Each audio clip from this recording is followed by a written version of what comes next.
Hi guys. Tonight we explore a question that seems simple at first but quietly stretches across thousands of years, across empires, languages, beliefs and lives that have long since faded into the dust of time. You find yourself standing in a place that has not yet been called Persia, not yet been called Iran, not yet even imagined as a single identity. The air is dry and still. The land around you is wide, uneven, and ancient beyond memory. So before you get comfortable, take a moment to like the video and subscribe, but only if you genuinely enjoy what I do here. And if you feel like it, share where you are in the world right now and what time it is where you are. There is something quietly beautiful about knowing how many different places are connected through this moment. Now dim the lights, and you begin to move slowly through a world that does not yet have a name you would recognize. The ground beneath your feet is rough, scattered with stones warmed by the sun. In the distance, low mountains rise like sleeping shapes against the horizon. A warm wind moves across the land, carrying dust and the faint scent of dry grass. You are somewhere on the Iranian plateau, though no one here calls it that yet. There are no borders, no nations, no flags. Only people moving, surviving, adapting. A widely accepted historical understanding tells us that long before the word Persia existed, this region was inhabited by various ancient groups, including early Elamite civilizations in the southwest. These communities built cities, developed systems of writing, and traded with neighboring regions like Mesopotamia. You can almost imagine one of those early settlements, now mud brick walls glowing softly in the evening light, smoke rising gently from cooking fires. But step closer and the world becomes quieter, simpler, more fragile. You notice a small group of people gathered near a shallow river. Their movements are careful, practiced. Someone is shaping clay with slow hands. Another tends to a fire. A child watches, silent and curious. Their clothing is rough, made from animal hides or woven fibers. Their lives are shaped by the land, by the seasons, by the uncertain rhythm of survival. Yet something about them feels familiar. Perhaps it is the way they look at the horizon as if expecting something to come from it, or the way they gather close together at night, sharing warmth, stories, and the quiet reassurance of belonging. There is a lesser-known detail that often slips past attention. Some archaeological findings suggest that these early communities were not isolated at all, but connected through long, slow networks of exchange that stretched farther than we might expect. Even in these early times, objects like beads, metals, or crafted tools travelled across surprising distances. It hints at something deeper than survival. It suggests curiosity, connection, and the early beginnings of cultural blending. You walk further and the land begins to change. The flat openness gives way to rolling hills, then to narrow valleys where water gathers and life becomes easier. Here, small clusters of homes begin to appear. Not cities, not yet, but something more permanent than wandering camps. You hear the sound of grinding grain, the low murmur of conversation, the steady rhythm of daily life repeating itself again and again. This is where identity begins, though no one would call it that. People begin to belong not just to their families, but to places, to valleys, to rivers, to particular patches of earth that hold memory. Over time, these attachments grow stronger. Traditions form. Ways of speaking shift slightly from one place to another. Stories begin to root themselves in specific landscapes. Some researchers question if this gradual attachment to land was the true beginning of what would later become larger cultural identities.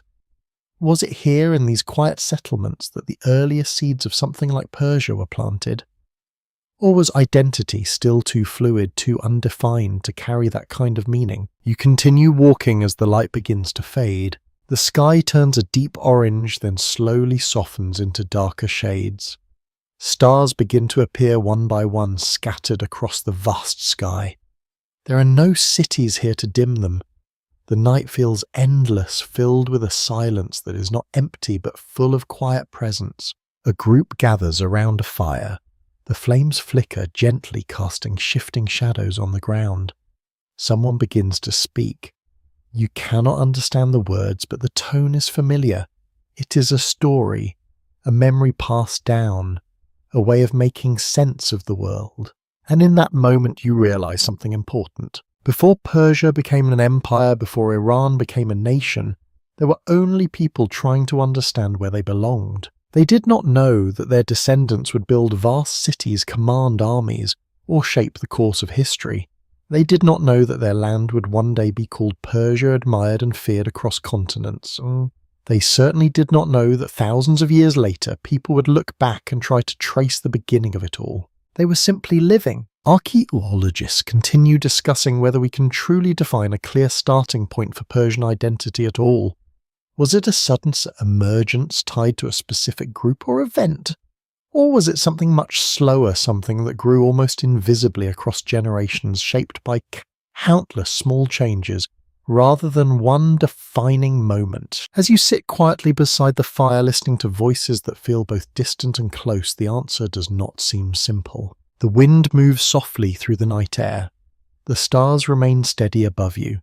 The land stretches endlessly in every direction, holding stories that have not yet been told, identities that have not yet been formed. And somewhere within all of this unnoticed and unnamed, the earliest foundations of Persia are already beginning to take shape. Not through power, not through conquest, but through memory movement and the slow gathering of human experience across time. You let the warmth of the fire settle around you, the quiet rhythm of voices fading gently into the background. There is no urgency here, no sense of something about to change, only the steady passage of time carrying everything forward one small moment after another. And as your thoughts drift, you begin to sense that the story of Persia did not begin with a king or a battle. It began here, in silence, in survival, in the quiet, unnoticed lives of people who could not have imagined what they were starting. The night slowly gives way to a pale, quiet dawn. You wake to a soft chill in the air, the kind that lingers just before the sun rises over the horizon. The fire from the night before has faded into glowing embers, and the people around you are already stirring. There is no rush, no urgency, only a quiet understanding that the day must begin again. As you stand and look out across the land, something feels different. The world is still familiar, still shaped by the same valleys and distant mountains, but there is a sense of movement now, not just the movement of wind or water, but of people. Groups gathering their belongings, preparing to travel, others arriving carrying stories from places far beyond what you can see. This is no longer a land of isolated communities. A widely accepted historical understanding tells us that around the 2nd millennium BCE, groups known as Indo-Iranian peoples began moving into this region. They came from the vast steppes to the north, travelling slowly over generations, rather than in a single wave. These migrations were not sudden invasions, but gradual shifts, as families, clans and tribes followed patterns of pasture, climate and opportunity. You begin to walk alongside them. Their lives are mobile, shaped by animals and seasons. Horses move with them, strong and restless. Cattle graze in scattered patches of green. Their tents rise and fall with the rhythm of travel. You hear unfamiliar sounds in their speech words that will one day evolve into languages you might recognize as Persian, but now exist only as early forms, still changing, still forming. There is something striking about their presence. They carry with them not just tools and animals, but ideas, ways of organizing society, ways of understanding the world. You notice how they group themselves, how leaders emerge, how decisions are made collectively but guided by respected voices. There is a structure here, not rigid but present, and slowly as they settle, those structures begin to root themselves into the land. In some valleys, these migrating groups choose to remain. The movement slows, temporary shelters become more stable, relationships form with those who are already here. At first, there is tension, uncertainty, a quiet distance between different ways of life. But over time, something more complex begins to unfold. Cultures begin to blend. A lesser-known detail reveals that many of the cultural traits often associated with early Persian identity were not created by a single group, but emerged through this mixing. Elements of language, belief, and daily life show signs of both the incoming Indo-Iranian traditions and the older local cultures. It is not a replacement, but emerging, subtle and uneven. You see it in small moments, a shared meal between families who once kept distance, a tool design that combines two different techniques, a story that changes slightly as it's told to new listeners. None of these moments feel significant on their own, but together they begin to shape something new. You continue walking and the land opens again into a wide plain. Here you notice something else, a growing sense of identity tied not just to place but to lineage. People begin to speak of who they are in relation to their ancestors, to their clans, to their origins. Names start to carry meaning beyond the individual.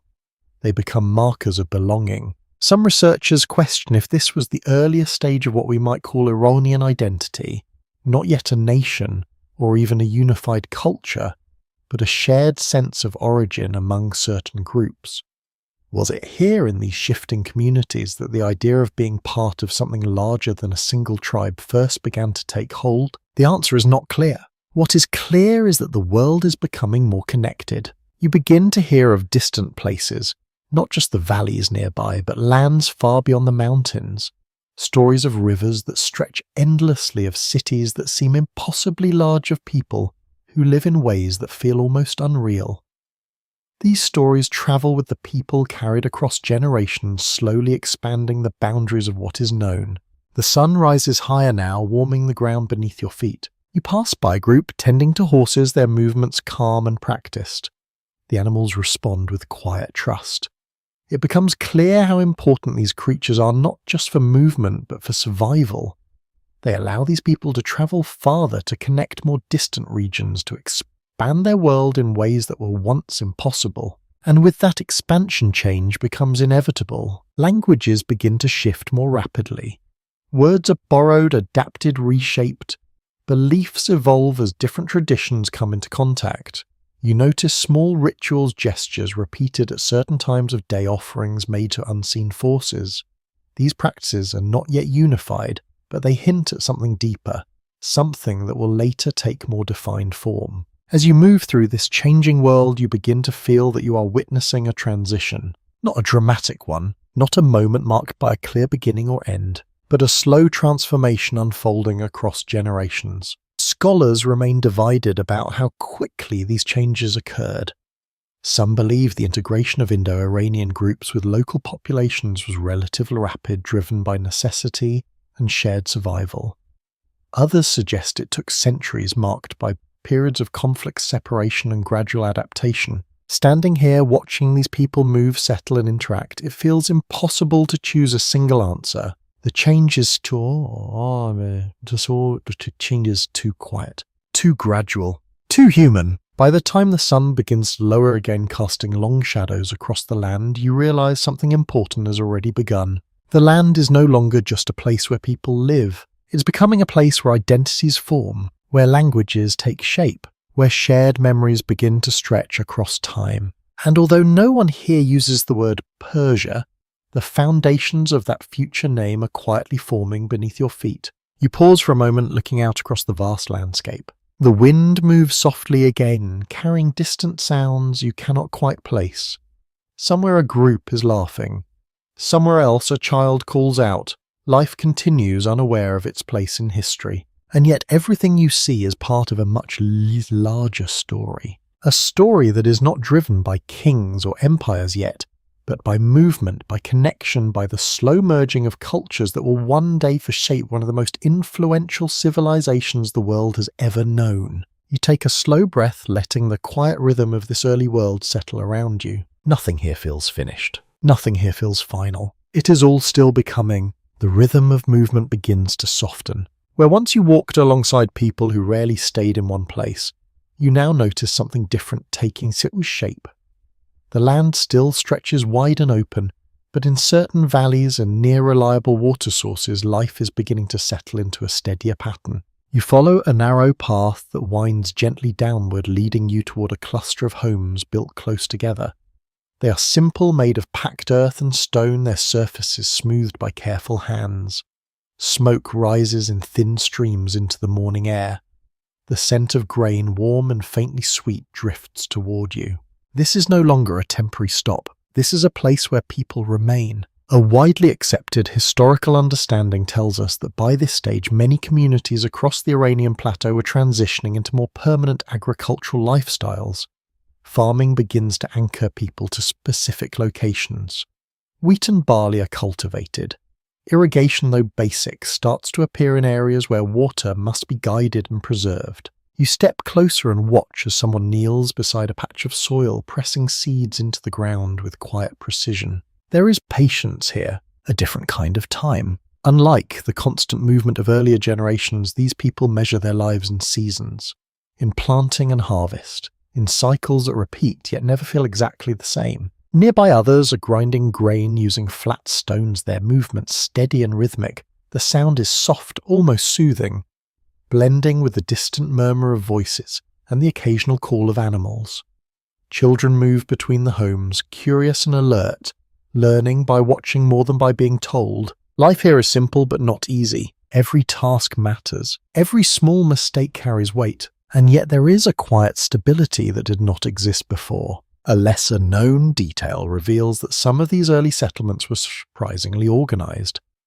Archaeological remains suggest that even without formal governments, people developed systems of cooperation to manage shared resources like water and land.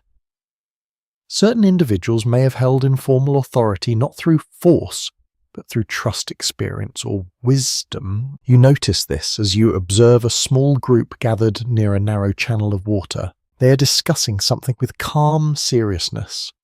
One person gestures towards the flow, another toward the fields. There is no raised voice, no visible conflict, only a careful negotiation of what must be done. It becomes clear that survival here depends not just on individual effort, but on cooperation. This is where something subtle begins to emerge, a sense of community that extends beyond family, a shared responsibility for the land and for each other. You continue walking through the settlement, your footsteps quiet against the packed earth. The homes are close, but each carries small differences, a carved pattern near an entrance, a different arrangement of tools. Signs of individuality beginning to take shape within a shared way of life. And then you notice something else. Symbols. Simple markings etched into clay or stone. You cannot fully understand them, but they feel intentional. Repeated shapes, patterns that suggest meaning beyond decoration.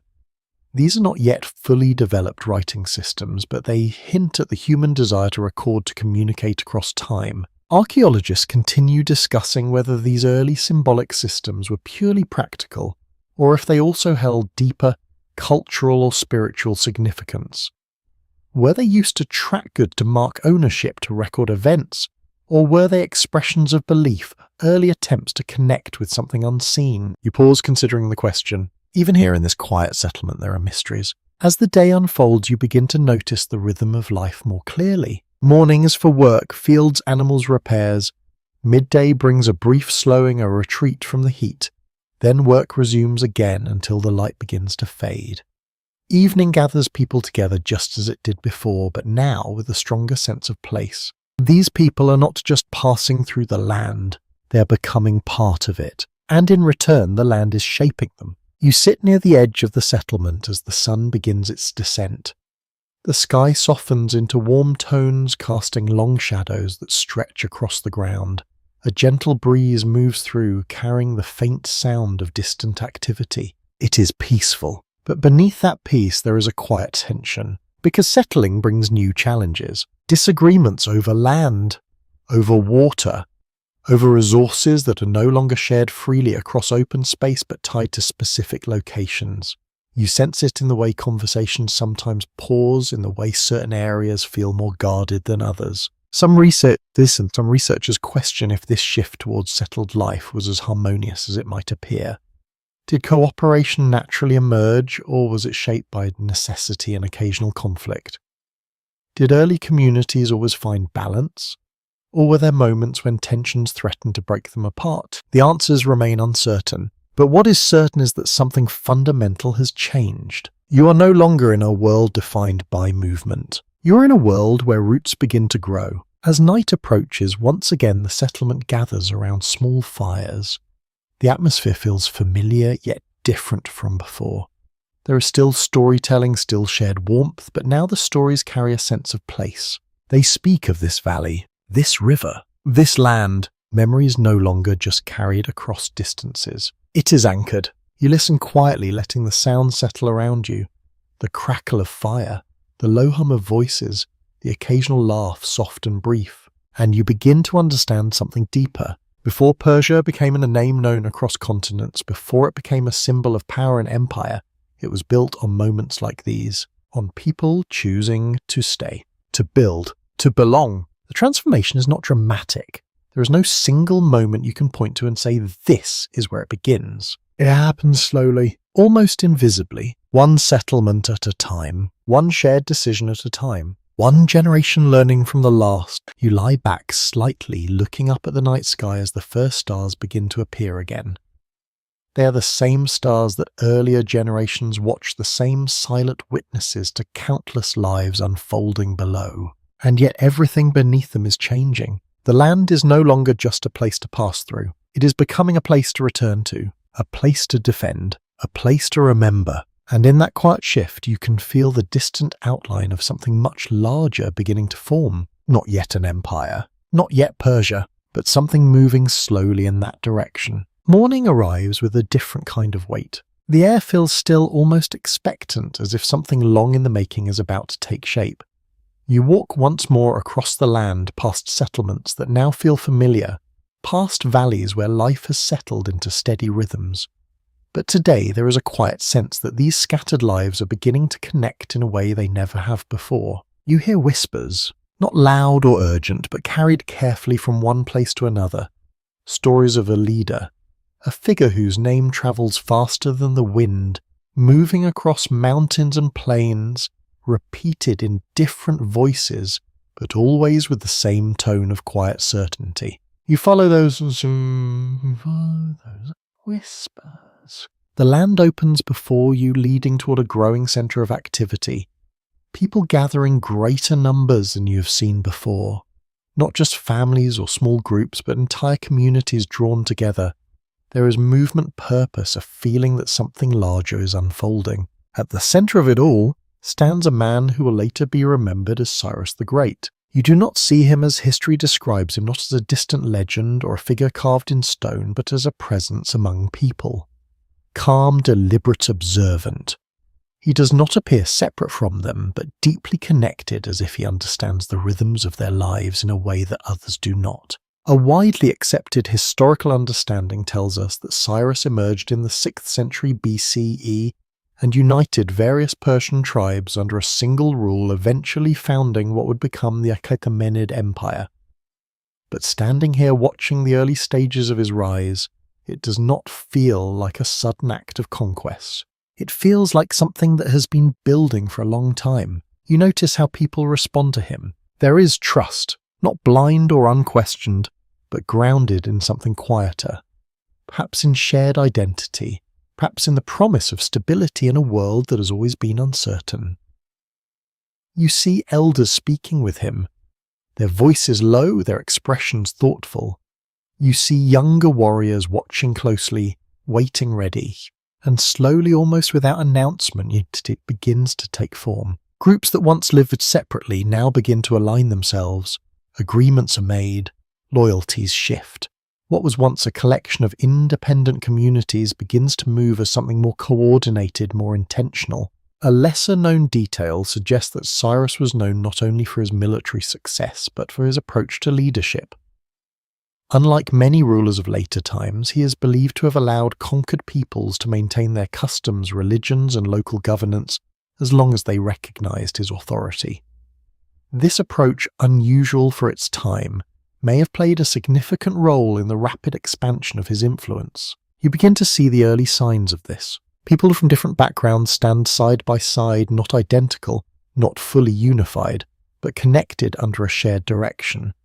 There is still diversity in language, in clothing, in belief, but there is also something new, something that begins to bind them together. You walk through a growing encampment, noticing how it differs from the settlements you saw before. There is organisation here, paths laid out with intention, areas designated for specific tasks, supplies gathered and managed. It is not yet a city, but it carries the structure of something that could become one. The atmosphere is focused, purposeful, and beneath it all there is a quiet sense of possibility. You hear conversations about lands beyond the horizon, about regions rich with resources, about peoples who have yet to be encountered or brought into this expanding network. The world feels larger now, not just in distance, but in ambition. Some researchers question if Cyrus's rise was truly as smooth as it is often portrayed. Did all tribes willingly unite under his leadership, or were there moments of resistance, of conflict that have been softened or forgotten over time? The sources are limited, and the story, like many from this era, carries a layer of uncertainty. But here in this moment, what you see is not the conflict. It is convergence. As the day continues, you watch as plans begin to take shape. Messengers move between groups, supplies are prepared, there is talk of movement, of expansion, of reaching beyond what has already been gathered. You sense that this is the beginning of something irreversible. The land that once held scattered identities is beginning to organize itself into something larger, something with direction, something with purpose. As evening approaches, you find yourself standing at the edge of the encampment, looking out toward the fading light. The horizon stretches endlessly, but it no longer feels distant or unreachable. It feels like the next step. You think back to those quiet settlements, to the early communities that slowly rooted themselves in the land, to the merging of cultures, the gradual formation of identity. All of it has led here to this moment where those foundations begin to take visible shape. Archaeologists continue discussing whether the creation of the first Persian state was the result of one individual's vision or the natural outcome of centuries of cultural and social development. Was Cyrus the cause of this transformation, or simply the one who recognized and guided something that was already forming? Standing here, it feels like both. He is a leader, yes, but he is also part of a much larger story. The wind moves softly on, and carrying the sounds of preparation, of quiet determination. Fires begin to glow across the encampment as night settles in. The sky darkens, the stars returning once more unchanged, even as everything below them shifts. You feel the weight of what is coming, not as something sudden or violent, but as a steady expansion, a widening of influence that will carry this emerging identity far beyond the land where it began. And as you stand there watching the first true shape of Persia begin to emerge, you realize something important. This is not just the rise of a leader. It is the moment when a scattered people begin to see themselves as one. Not fully, not completely, but enough to change the course of history. The journey that began in quiet valleys and small settlements is now moving outward, gathering strength, gathering purpose. And their name Persia, though not yet spoken in the way it will be remembered, is beginning to take form in the actions, decisions, and shared direction of the people before you. You let the moment settle, the quiet anticipation of what lies ahead. Because the world you are walking through is no longer just becoming. It is beginning to rise. The world at hand in ways you can now feel. What once seemed like distant lands, separated by mountains and deserts, begins to draw closer, connected through movement, through intention, through the growing reach of a single power. You walk along a wide, worn path, no longer just a trail shaped by wandering feet, but something more deliberate, more travelled. You are now within the growing presence of the Achaemenid Empire. The air carries different energy here. There is structure in the movement of people, purpose in the way goods are transported, and a quiet confidence that spreads through the land. This is no longer a loose collection of tribes or settlements. It is something organised, something vast. A widely accepted historical understanding tells us that under Cyrus and his successors, the Achaemenid Empire became one of the largest empires the world had ever seen, stretching from parts of South Asia to Egypt and even into southeastern Europe. It is difficult to fully grasp the scale as you stand within it, but you begin to sense it in small ways. You pass a group of travellers speaking different languages, their clothing reflecting regions far apart from one another. Yet they move along the same road, guided by the same authority. You see merchants carrying goods you have never encountered before, textiles with unfamiliar patterns, metals shaped in new ways, spices whose scent lingers in the air long after they have passed. The empire is not just expanding geographically, It is gathering the world into itself. You move toward what appears to be a growing city, its outline rising slowly from the land. The closer you get, the more defined it becomes. Walls wide and strong, gates that control entry. Inside movement flows in every direction, yet it does not feel chaotic. It feels managed. You step through the entrance and into a space that feels unlike anything you have experienced so far. This is not just a settlement. This is administration. Officials move through the streets, their clothing distinct, their roles clearly defined. You notice tablets being carried, messages exchanged, records kept. The empire is not only expanding through force or leadership, but through systems, through organization that allows distant regions to function as part of a larger whole. A lesser-known detail reveals that the Achaemenid Empire developed one of the earliest known forms of bureaucratic governance. Different regions, known as satrapies, were overseen by local governors who managed affairs while still answering to the central authority. This allowed the empire to maintain control across vast distances without needing constant direct oversight. You begin to see how this works in practice. People from different regions bring their concerns, their goods, their taxes. The process is orderly, not rushed. There is a sense of expectation of rules that are understood even if not written in a way you would recognize.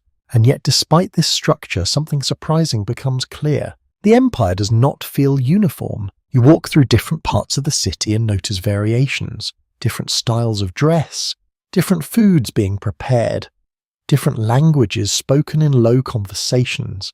The empire has not erased these differences. It has allowed them to exist within a shared framework. This is where the power of Persia becomes more complex than simple domination. It is not just about control. It is about integration. Some researchers question if this tolerance was purely strategic or genuinely rooted in a broader philosophy of rule. Did the leaders of the empire believe in allowing cultural diversity? Or was it simply the most effective way to maintain stability across such a vast territory?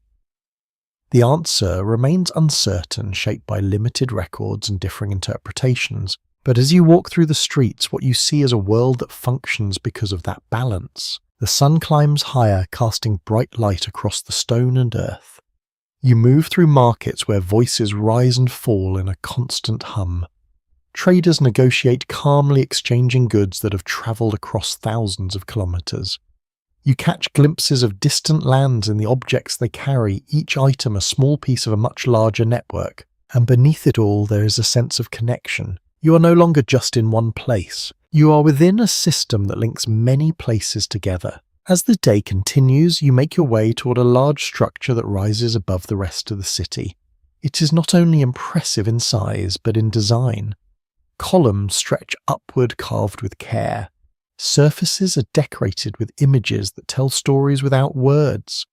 Figures from different regions appear side by side, offering tribute standing together. You pause, taking in the details. This is more than architecture. It is a statement, a representation of what this empire believes itself to be. A gathering of many under one rule. Archaeologists continue discussing whether these artistic representations reflect reality or an idealized vision of unity.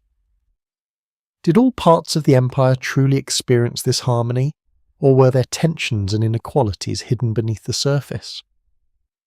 The visual evidence suggests unity, but the lived experience may have been more complex. As the light begins to soften again, you step back out into the open air. The city behind you continues its steady movement, its quiet efficiency.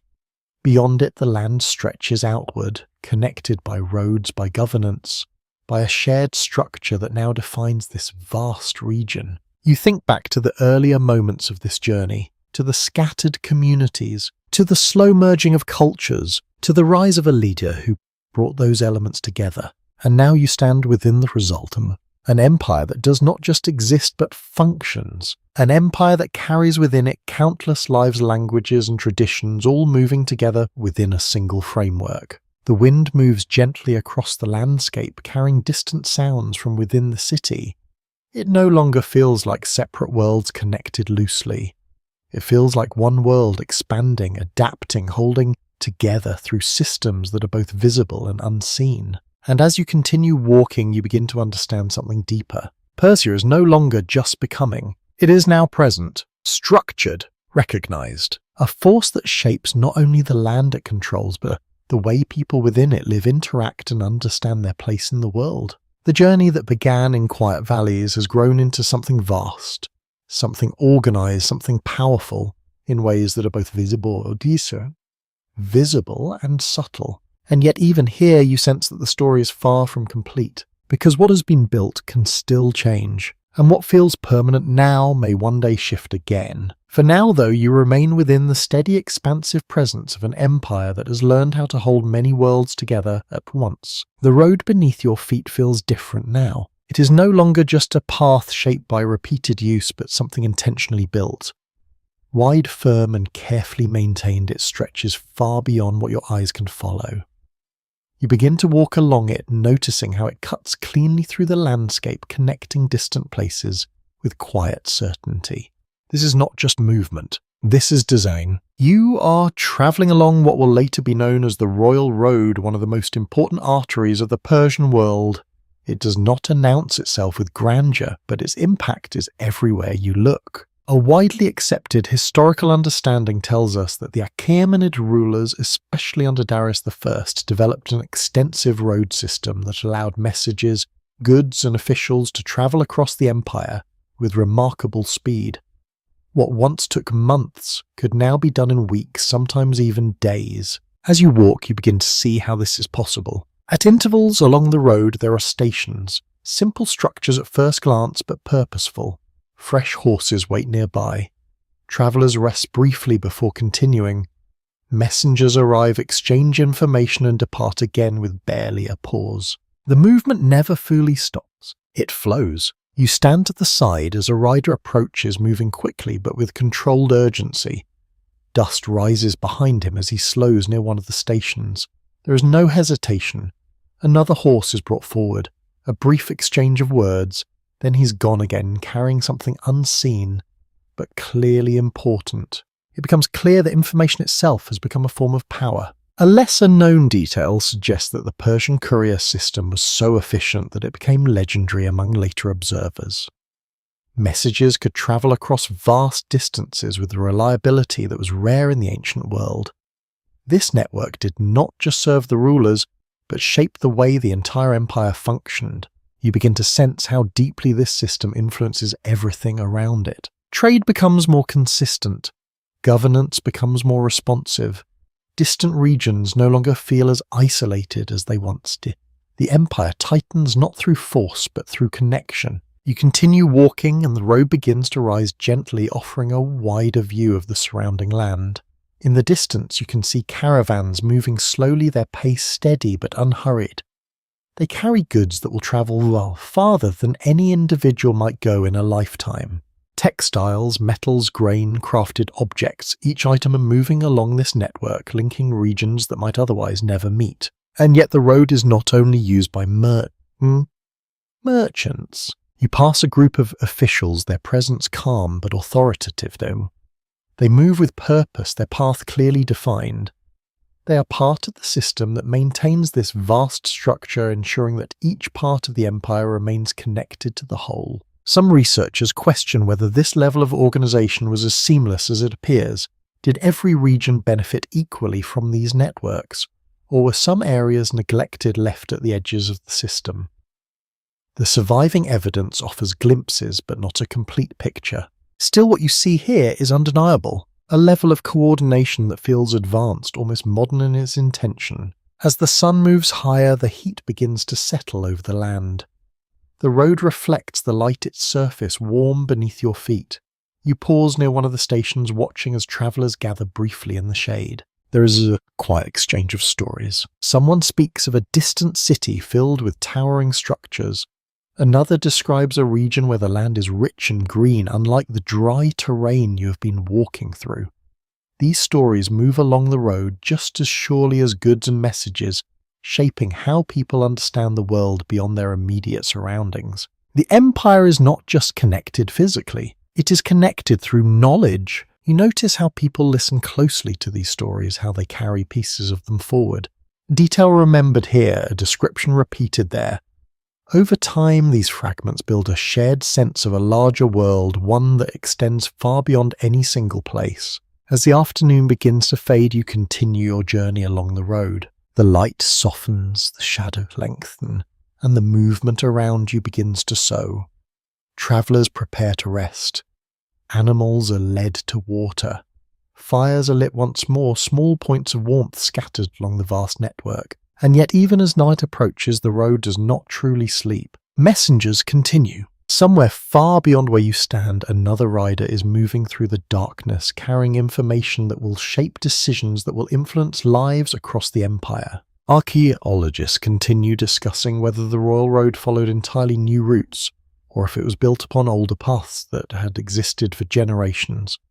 Was this network a creation of the empire, or an evolution of something that had always been there, now refined and expanded to serve a larger purpose? As you stand quietly looking out at the road, stretching into the fading light, the answer feels layered. Like everything you have seen so far, it is both new and old, built on what came before, transformed into something greater. You take a slow breath, letting the stillness of the evening settle around you. The sounds of the day fade into softer tones. The distant movement becomes quieter, though never completely gone. And in that quiet, you begin to understand something more clearly. Power is not only held in armies or rulers, it is held in the ability to connect, to move information, to link distant lives into a shared system. The road beneath your feet is not just a path. It is a thread, one of many that weave this vast empire together. You look ahead once more, watching as the last light slips below the horizon. The stars begin to appear again, unchanged, steady, observing everything below. And the road continues, endless, purposeful, carrying with it the silent structure of an empire that now reaches farther than ever before. The night fades slowly, and with it the steady rhythm of the road begins to dissolve into something quieter, more inward. You leave the movement behind. The path you follow now is narrow, less travelled, leading away from the structured flow of the empire and into a space that feels older, more still. The air changes as you walk. It carries a faint scent of ash and something else, something warm and dry, almost sacred. Ahead, you notice a glow, not the flickering light of a cooking fire, but something steadier, more constant. It does not waver with the wind. It does not dim as the air shifts. It simply exists calm and unwavering. You move closer. You are entering a place shaped not by trade or governance, but by belief. This is the world of Zoroastrianism. A widely accepted historical understanding tells us that Zoroastrianism emerged as one of the earliest monotheistic or dualistic belief systems traditionally associated with the prophet Zarathustra, though the exact time of its origin remains uncertain. Its influence spreads quietly but deeply across the Persian world, shaping how people understand not just the divine, but themselves. You step into a structure built with care, simple in form but intentional in every detail. At its centre, the fire burns. It is contained within a raised space, protected, tended. Its light reflects softly on the walls, casting a gentle glow that fills the room. There is no rush here, no noise beyond the quiet movement of those who care for it. The fire is not just warmth, it is meaning. You watch as a figure approaches it, moving slowly, respectfully. Their actions are deliberate, almost meditative. They tend to the flame, ensuring it remains pure, undisturbed. There is a sense that this is not merely a task, but a responsibility that carries weight beyond the visible world. A lesser-known detail suggests that in Zoroastrian practice, fire is not worshipped as a deity, but honoured as a symbol of truth, order, and divine presence. It represents clarity in a world that often feels uncertain, a constant in the midst of change. You feel that constancy now. After everything you have seen, the movement, the expansion, the growing complexity of the empire, this place offers something different. Stillness. You sit quietly watching the flame as it shifts gently, never chaotic, always contained. It becomes easy to lose track of time here. The outside world feels distant, as if the concerns of governance, trade, and power have been set aside. Instead, the focus turns inward, toward choice, toward the nature of good and evil. You begin to hear soft voices, not conversations but recitations, words repeated with care, passed down across generations. You cannot understand their full meaning, but the tone carries a sense of intention of alignment with something greater than the individual. Some researchers question if Zoroastrianism was truly the dominant belief system across all parts of the Achaemenid Empire, or if it coexisted with a wide range of local traditions. Evidence suggests a complex picture where imperial influence encouraged certain practices while still allowing regional beliefs to continue. As you sit there, this complexity feels real. Not everyone present practices in exactly the same way. There are small differences, subtle variations in how rituals are performed, how gestures are made, and yet there is also a shared foundation, a common understanding that binds these differences together. You begin to sense how belief shapes identity, not in a rigid or imposed way, but as a quiet framework through which people interpret their lives. The choices they make, the way they treat others, the meaning they assign to the world around them. The flame continues to burn, steady, unchanging. As the day progresses, light from outside filters into the structure, blending with the glow of the fire. This space feels balanced between the physical and the symbolic, between the visible world and something less defined. You step outside for a moment. The land stretches before you once again, the same vast terrain you have been walking through, yet it feels different now. As if the presence of belief has added another layer to it, something invisible but deeply felt. You notice a small group gathered nearby, speaking quietly. They are discussing choices, actions, the consequences of both. Their conversation is calm, reflective. There is no sense of fear, no force behind their words. Only a shared desire to understand what it means to live well. Archaeologists continue discussing whether the ethical framework associated with Zoroastrianism, the emphasis on truth, order, and moral choice, directly influenced later religious and philosophical systems beyond Persia. Some see clear connections, while others remain cautious, noting the difficulty of tracing ideas across time with certainty. You consider this as you walk further. The influence of belief is not always visible in monuments or records. Sometimes it exists in quieter ways, in habits, in values, in the small decisions people make every day. As evening approaches, again you find yourself drawn back toward the fire. It still burns, unchanged from when you first saw it. Time seems to move differently around it, slower, more deliberate. You sit once more, letting the warmth reach you, letting the quiet settle in, and you begin to understand something deeper about the world you are moving through. Persia is not only being built through roads and governance, through expansion and control, it is also being shaped from within, through belief, through the way people understand right and wrong, through the meanings they attach to their lives. The empire may connect lands and people, but belief connects something else. Purpose. You watch the flame for a long moment, its steady presence offering a kind of calm that feels rare in a world that is constantly changing. And as the night deepens, you realize that this quiet space, this simple fear, is just as important to the formation of Persia as any road, any city, or any ruler. Because what people believe shapes what they build, and what they build shapes what they become. The flame continues to burn as the world outside moves on, carrying with it the unseen influence of something that cannot be measured but can always be felt. The stillness of the fire fades behind you. As you step back into the open air, the world feels sharper, more tense. The quiet balance you sensed in places of belief begins to give way to something more uncertain. The land stretches out again, but now it feels watched, divided by distance, not just in geography, but in perspective. You walk westward. The terrain begins to change slowly. The wide openness of the plateau narrows into regions shaped by hills, valleys, and distant coastlines. The air carries a different scent, touched faintly by moisture from lands closer to the sea.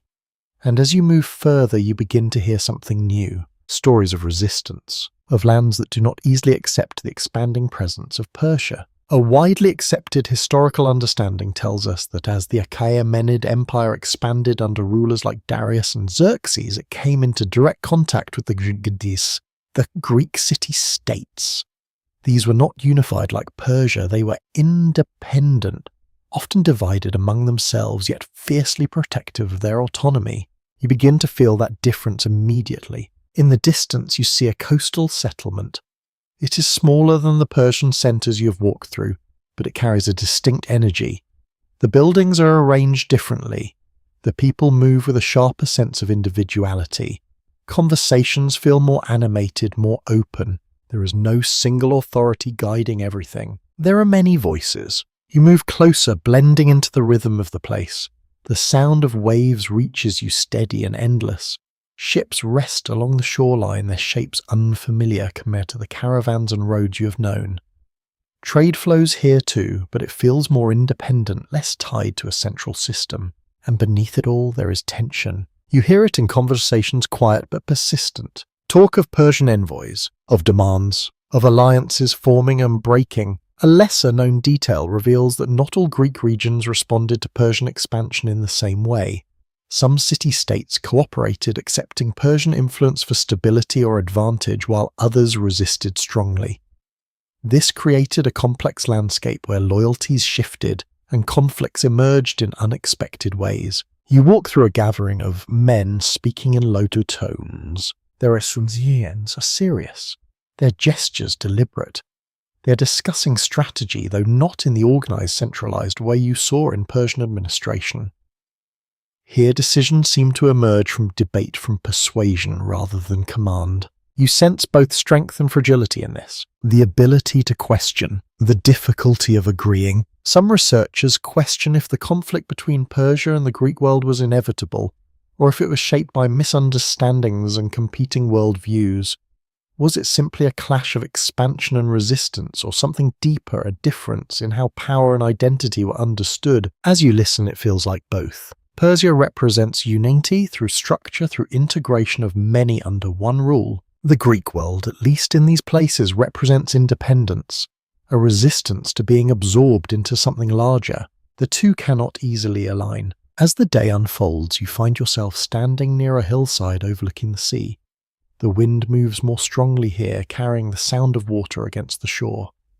In the distance, ships begin to move their sails, catching the light. You imagine the journeys they take, across open water, toward lands that feel both near and distant. And somewhere along those routes you sense the growing friction between two different ways of organising the world. You close your eyes for a moment listening. The waves, the wind, the distant voices behind you. And within that quiet you begin to feel the weight of what is coming. Not a sudden moment, not a single battle, but a series of encounters that will test the limits of both worlds. You open your eyes again as the light begins to shift. The sun lowers slowly, casting a golden hue across the water. The settlement behind you continues its steady activity, but the tension remains subtle yet constant. You think back to the empire you walked through, its roads, its systems, its ability to connect vast regions into a single structure.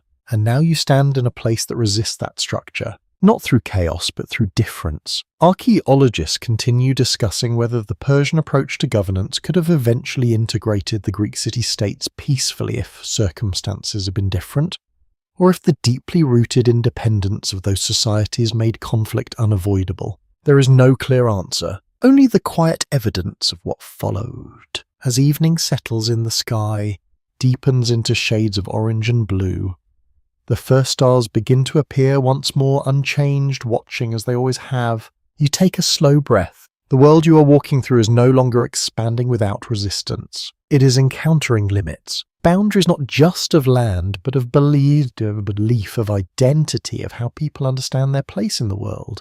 And as you stand between these two forces, you begin to sense that the story of Persia is about to enter a new phase, one shaped not only by growth, but by confrontation. Not only by unity, but the challenge. The calm rhythm of earlier moments begins to shift, replaced by something quieter, but heavier. The feeling that the path ahead will not be as smooth. That the empire, for all its strength, will now have to face a world that does not easily bend. You remain there for a while, watching the last light fade across the sea. And in that fading light, the tension lingers, unresolved, waiting. The tension does not remain still for long. It moves with you, following as you leave the coastline behind and return to the vast interior of the empire. The land feels familiar again, wide and dry-shaped by the same winds and distant mountains, and yet something has shifted. There is a quiet sense of strain, You notice it in the movement of people in the conversations that pause when certain topics arise. The empire still stands strong, still vast, still connected by roads and systems. But beneath that structure, there is a subtle awareness that not everything can be held forever. You walk through a city that once felt completely steady. The markets are still active, the officials still carry out their duties, the rhythms of daily life continue. But there is a difference in the air, something harder to name. Uncertainty. A widely accepted historical understanding tells us that in the late 4th century BCE, the Achaemenid Empire faced a new and unexpected challenge. From the west, a young leader emerged, someone whose ambition matched the scale of the empire itself. His name would be remembered as Alexander the Great. You begin to hear his name spoken in low voices. At first it feels distant. Another figure from another land, part of the ongoing tensions you've already sensed. But the stories grow quickly. They spread along the same roads that once carried only trade and messages of governance. Cities falling, armies moving with unusual speed. Victories that seem unlikely yet continue to happen. You move through the city listening. People speak carefully as if unsure how much of what they hear is true. Some dismiss the stories as exaggeration. Others listen more closely, their expressions more serious. A lesser-known detail suggests that Alexander's success was not only due to military strength, but also to his ability to adapt to different regions and incorporate local elements into his rule. This flexibility allowed him to move quickly through territories that might otherwise have resisted more strongly. You begin to see the early signs of change. More messengers, more urgency. Officials gathering more frequently, their discussions quieter but more focused. The steady rhythm of the empire is still there, but is no longer unquestioned. You walk beyond the city following the movement of an army. The ground beneath your feet feels different, again marked by the passage of many soldiers. The air carries the faint metallic scent of preparation, of tension building before something inevitable. You do not see a single dramatic moment. Instead, you sense a series of shifts. Battles fought far away. Decisions made by leaders you cannot see. Outcomes that ripple across the land, changing what people believe is possible. Some researchers question whether the fall of the Achaemenid Empire was truly as sudden as it appears in many accounts. Did it collapse quickly under Alexander's campaigns? Or was it already weakened by internal challenges, making it more vulnerable than it seemed? Standing here, it feels less like a sudden fall, and more like a structure under pressure finally reaching its limit. You continue walking, and eventually you come upon a place that feels heavy with meaning, a city that has been reached. Not destroyed entirely, but changed. There is movement, but it is different now. The symbols of Persian authority are still visible, but alongside them something new appears, new styles, new faces, new patterns of control. The transition is not complete, but it has begun. You notice how people react. Some move cautiously, uncertain of what the future holds. Others adapt quickly, continuing their lives with a quiet acceptance that power has shifted. There is no single response, no unified reaction, only individuals each finding their own way through change. Archaeologists continue discussing whether Alexander intended to fully replace Persian systems or to build upon them. Evidence suggests that in many cases he retained elements of Persian administration, recognizing their effectiveness.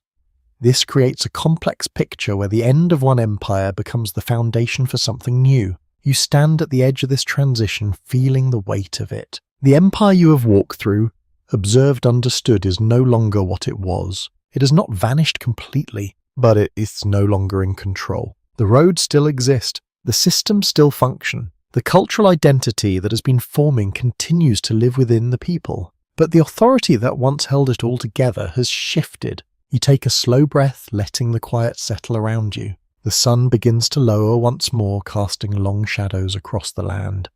The sky softens the same way it has at the end of every day you have witnessed. And yet this evening feels different, because something has ended, not in a single moment, not with a clear boundary, but through a gradual process that has now reached a turning point. You think back to the early stages of this journey, to the scattered communities, to the rise of unity, to the formation of an empire that seemed vast and steel. And now you stand in a world where that stability has shifted. You begin to understand something deeper. Empires, no matter how powerful, are not permanent. They grow, they adapt, they reach their limits, and then they change. As the last light fades, you look out across the land once more. It is still the same land, the same mountains, the same valleys, the same sky stretching endlessly above. But the story unfolding within it has moved into a new phase. The name Persia still exists. The people still carry their identity, but the structure that once defined it has been transformed.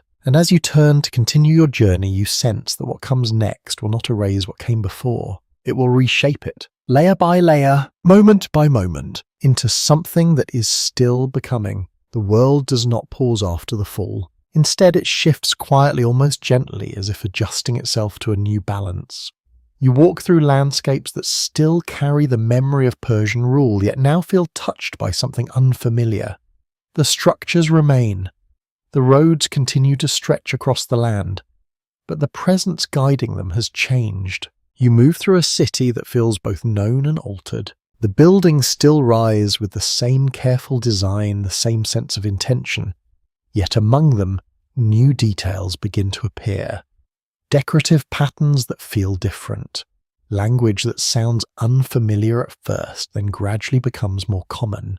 Names that echo from another world. This is the beginning of a blending. A widely accepted historical understanding tells us that after the conquests of Alexander the Great, much of the former Persian Empire came under the control of his successors, leading to what is known as the Seleucid period.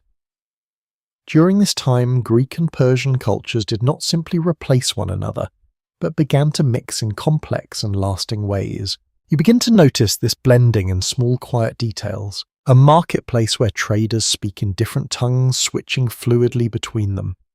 A building that carries the structural form of Persian design, but includes decorative elements inspired by Greek styles. Clothing that combines fabrics and patterns from both traditions. It is not a sudden transformation. It is gradual, layered. You walk through a courtyard where a group of people gather in conversation. Some sit on low platforms, others stand nearby. Their gestures are expressive, their voices calm but engaged. You recognize something familiar in the way ideas are exchanged, a kind of openness that feels different from the more structured communication you observed earlier. And yet it does not feel entirely foreign. It feels like something being added. A lesser-known detail suggests that in some regions, local Persian elites adopted elements of Greek culture, including language and artistic styles, while still maintaining their own traditions. This created a hybrid identity, one that could not be easily separated into one influence or another. You begin to see how this affects daily life. Education begins to change. New forms of learning appear influenced by Greek thought and philosophy. Public spaces become places not only of trade or governance, but of discussion and exchange of ideas. The way people think about knowledge itself begins to expand. And yet beneath these changes, something remains steady. The land still feels Persian. The rhythms of life, the connection to place, the deeper cultural memory that has been forming for centuries, all of it continues quietly beneath the surface. Some researchers question if this blending was accepted easily by the population or if it created tensions that are not fully recorded. Did people embrace these new influences, or did they resist them in subtle ways, holding on to older traditions while outwardly adapting? As you move through the city, you sense that both responses exist at once. In one corner, you see a gathering that feels entirely shaped by new influences. In another, a quiet ritual continues unchanged, passed down from generations before. There is no single direction, only coexistence. You step out of the city and into the surrounding landscape once more. The fields stretch out as they always have worked, by hands that follow the same patterns of planting and harvest. The wind moves across the land in the same way, carrying the same scent of earth and dry grass. Here the changes feel less visible, but they are still present. You notice how tools have evolved slightly, how certain methods have shifted, influenced by knowledge brought from other regions. These are not dramatic transformations, but subtle improvements, small adaptations that accumulate over time. Archaeologists continue discussing whether the Seleucid influence truly transformed the core identity of the region or if it remained largely surface level, affecting cities more than rural life.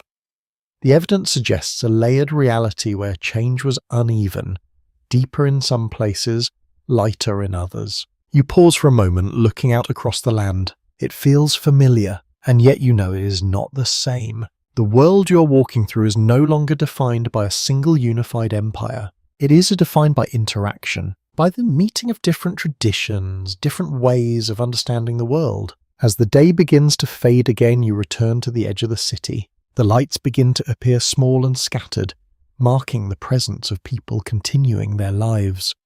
Voices rise softly in the distance. The atmosphere feels calm but not still. There is movement here. Not the movement of conquest or expansion, but of ideas, of influence, of cultures slowly weaving into one another. You think back to the earlier moments of this journey, to the formation of identity through settlement and shared experience, to the rise of a unified empire under a single vision. And now you stand in a world where that unity has shifted into something more complex. Not lost, but transformed. You begin to understand something deeper. Persia does not disappear when its empire falls. It adapts, it absorbs, it continues. The name may change, the rulers may change, but the underlying identity shaped by centuries of life belief and connection to the land remains. As night settles in, you take a slow breath. The stars return once more, steady and distant, watching as they always have. And beneath them, the world continues to evolve. Quietly, gradually, becoming something that is neither entirely new nor entirely old, but something in between, something still forming. The blending does not remain stable forever. Over time, what feels balanced begins to shift again.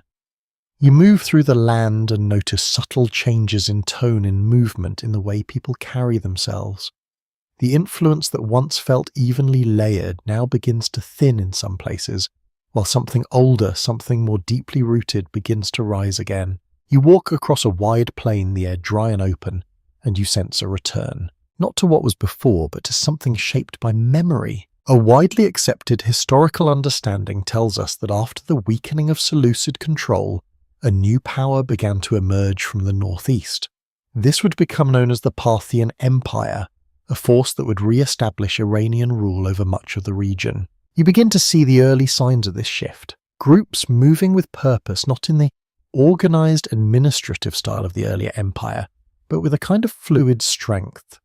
Their presence feels different, less structured, yet no less powerful. Their identity is not built on imposing uniformity, but on maintaining a strong sense of independence within a shared direction. You walk alongside them for a time. Their clothing reflects practicality shaped by movement and environment. Their weapons are carried with familiarity, not displayed, but ready.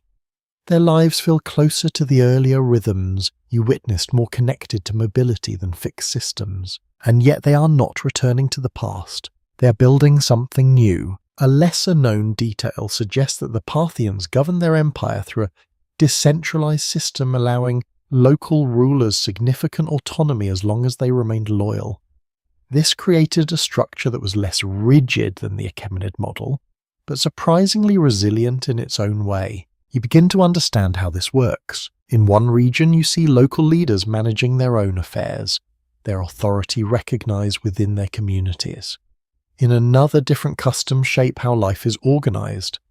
The empire does not impose a single way of living, but allows variation to continue under a broader framework. It feels less like control, more like balance. You move toward a gathering where leaders from different regions meet. Their conversation is calm, measured. There is no single voice dominating the discussion. Instead, decisions seem to emerge through negotiation, through the careful weighing of interests.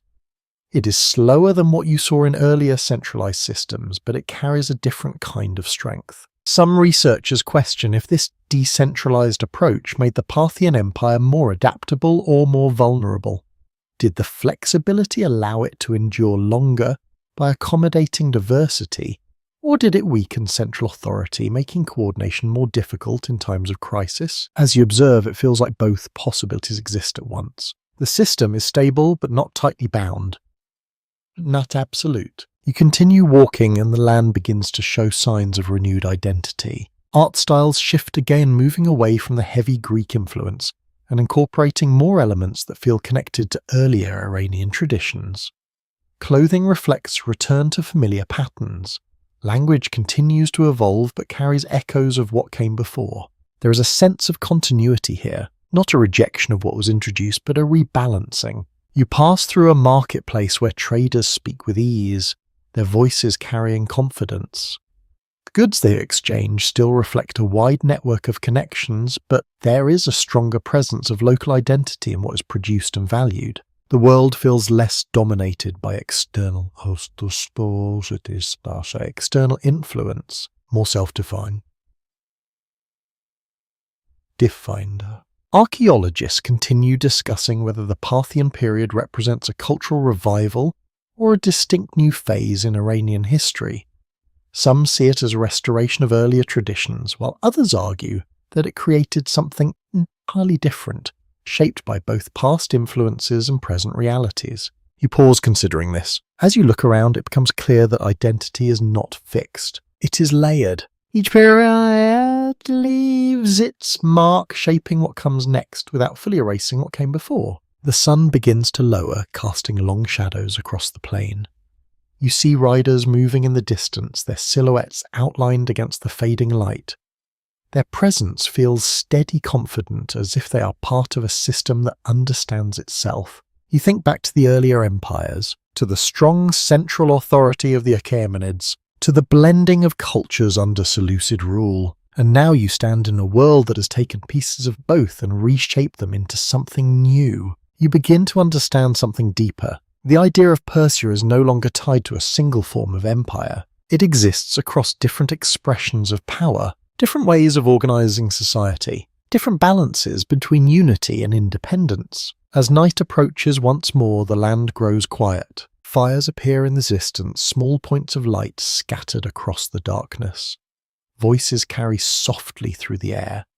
The rhythm of life continues, steady and grounded. You sit for a moment, letting the stillness settle around you, and you realize that what you are witnessing is not just the return of power, it is the continuation of identity, an identity that adapts, that reshapes itself, that survives change by absorbing it. The Parthian world may look different from what came before, but it carries within it the same deeper thread, a connection to the land, a memory of earlier times, a quiet understanding of belonging that does not depend on a single ruler or system. You look out across the darkness, the stars once again steady above, and you sense that the story is not about returning to what was. It's about becoming something that holds both past and present together, something that continues to evolve even as it remembers. The quiet balance you have been walking through begins to meet resistance once again. It does not arrive suddenly. It emerges slowly like a distant sound carried across the wind. At first, it is only a hint, a story spoken in passing. Then it becomes more frequent, more defined. Names are repeated. Places are mentioned with a tone that carries weight. You follow these stories westward. The land stretches into regions where boundaries are less clear, where influence overlaps and identities meet. Here, the edges of the Parthian world come into contact with another force, one that has been growing steadily beyond the horizon. A widely accepted historical understanding tells us that the Parthian Empire became one of the main rivals of Rome, a power that expanded across Europe and into parts of the Near East. These two worlds would meet not just in trade or diplomacy, but in long periods of tension and conflict. You begin to feel that tension in the air. It is not constant, not present in every place, but it lingers at the edges. A sense that beyond certain points, the land is no longer entirely within one influence. That beyond those points another system begins. You walk through a frontier region. The atmosphere here feels different from the interior. Movement is more cautious. Conversations are quieter. People pay closer attention to who passes through to where they come from. There is a subtle awareness that this is a place of contact, a place where worlds meet. You notice a group gathered near a narrow road. They are speaking with intensity, their gestures controlled but firm. Maps are drawn in the dust lines, traced carefully, then erased and drawn again. Their discussion is not about daily life, but about movement, about positioning, about understanding the presence of another force. You listen closely. The name Rome appears again and again. A lesser-known detail reveals that despite the rivalry, the Parthians and Romans also engaged in periods of diplomacy and exchange. Envoys travelled between them. Goods moved across contested regions. The relationship was not purely defined by conflict, but by a complex mix of competition and interaction. You begin to see this complexity unfold. Not far from where strategic discussions take place, you find a small marketplace where traders from different backgrounds interact with surprising ease. Goods from both worlds appear side by side. Conversations shift between languages. There is tension, yes, but also connection. The boundary is not a solid line. It is a space of overlap. Some researchers question whether the rivalry between Rome and Parthia was driven more by territorial ambition or by the need to maintain balance between two expanding powers. Was it inevitable that they would clash, or could a stable coexistence have emerged if circumstances had been different? As you stand in this frontier space, the answer feels uncertain. There are moments where coexistence seems possible, and others where tension feels too strong to ignore. You continue walking along the edge of this shifting boundary. The land itself does not change dramatically. The same dry winds move across it. The same distant mountains rise on the horizon, and yet the meaning of the land feels different here. It is not just a place, it is a boundary of influence. You come upon a group of riders resting near a small outpost. Their presence is alert, watchful. They speak quietly, their eyes scanning the distance even as they rest. They are not preparing for immediate conflict, but they carry the awareness that it is always a possibility. You sit nearby observing. There is a quiet discipline in their movements, a readiness that does not rely on constant action but on preparation. It reflects a world where stability exists but must be maintained carefully. As the day moves on, you notice how information flows through this region. Messengers arrive with updates from distant areas. News of movements, of agreements, of tensions rising or easing. The frontier is not isolated. It is deeply connected to the larger systems on both sides. Archaeologists continue discussing whether the cultural exchange between Rome and Parthia influenced each other more deeply than traditional narratives suggest. Some evidence points to shared artistic elements, technological adaptations, and even shifts in military strategy shaped by their encounters.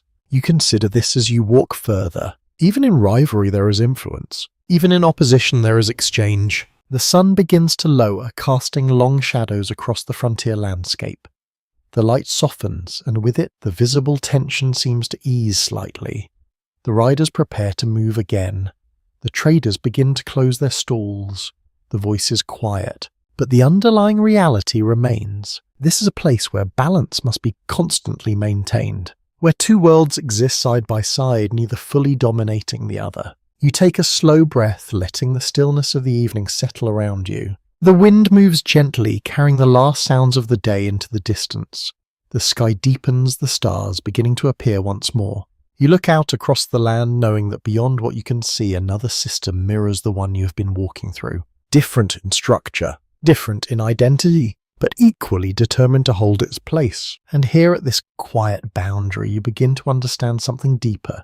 The story of Persia is not only shaped from within, it's also shaped by what it encounters, by the forces that challenge it, by the interactions that push it to adapt. The Parthian world does not exist in isolation. It exists in relation to something else, and in that relationship it continues to evolve. You remain there for a moment longer, watching as the last light fades. The frontier grows quiet, but not empty, never empty, because even in stillness, the balance between worlds continues unseen, shaping everything that lies ahead. The balance you have been walking through does not remain unchanged. Over time, the quiet tension between worlds begins to give way to something more concentrated, more deliberate.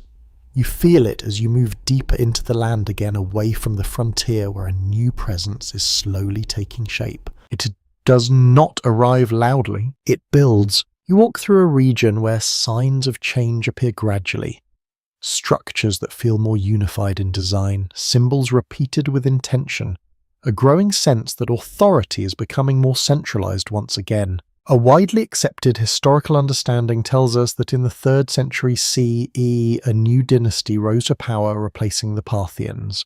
This would become known as the Persian Empire, a state that sought not only to rule, but to restore a stronger and more defined Persian identity. You begin to notice the difference immediately. Where the Parthian world felt flexible, varied, shaped by local autonomy, this new presence feels more focused, more unified. There is a clear sense of direction, of intention to bring different regions under a more consistent structure. You move toward a city that reflects this shift. Its layout is more deliberate, its architecture more imposing. Buildings rise with a sense of symmetry and purpose. Decorations carry repeated motif symbols that suggest authority, continuity, and identity. It feels like a statement.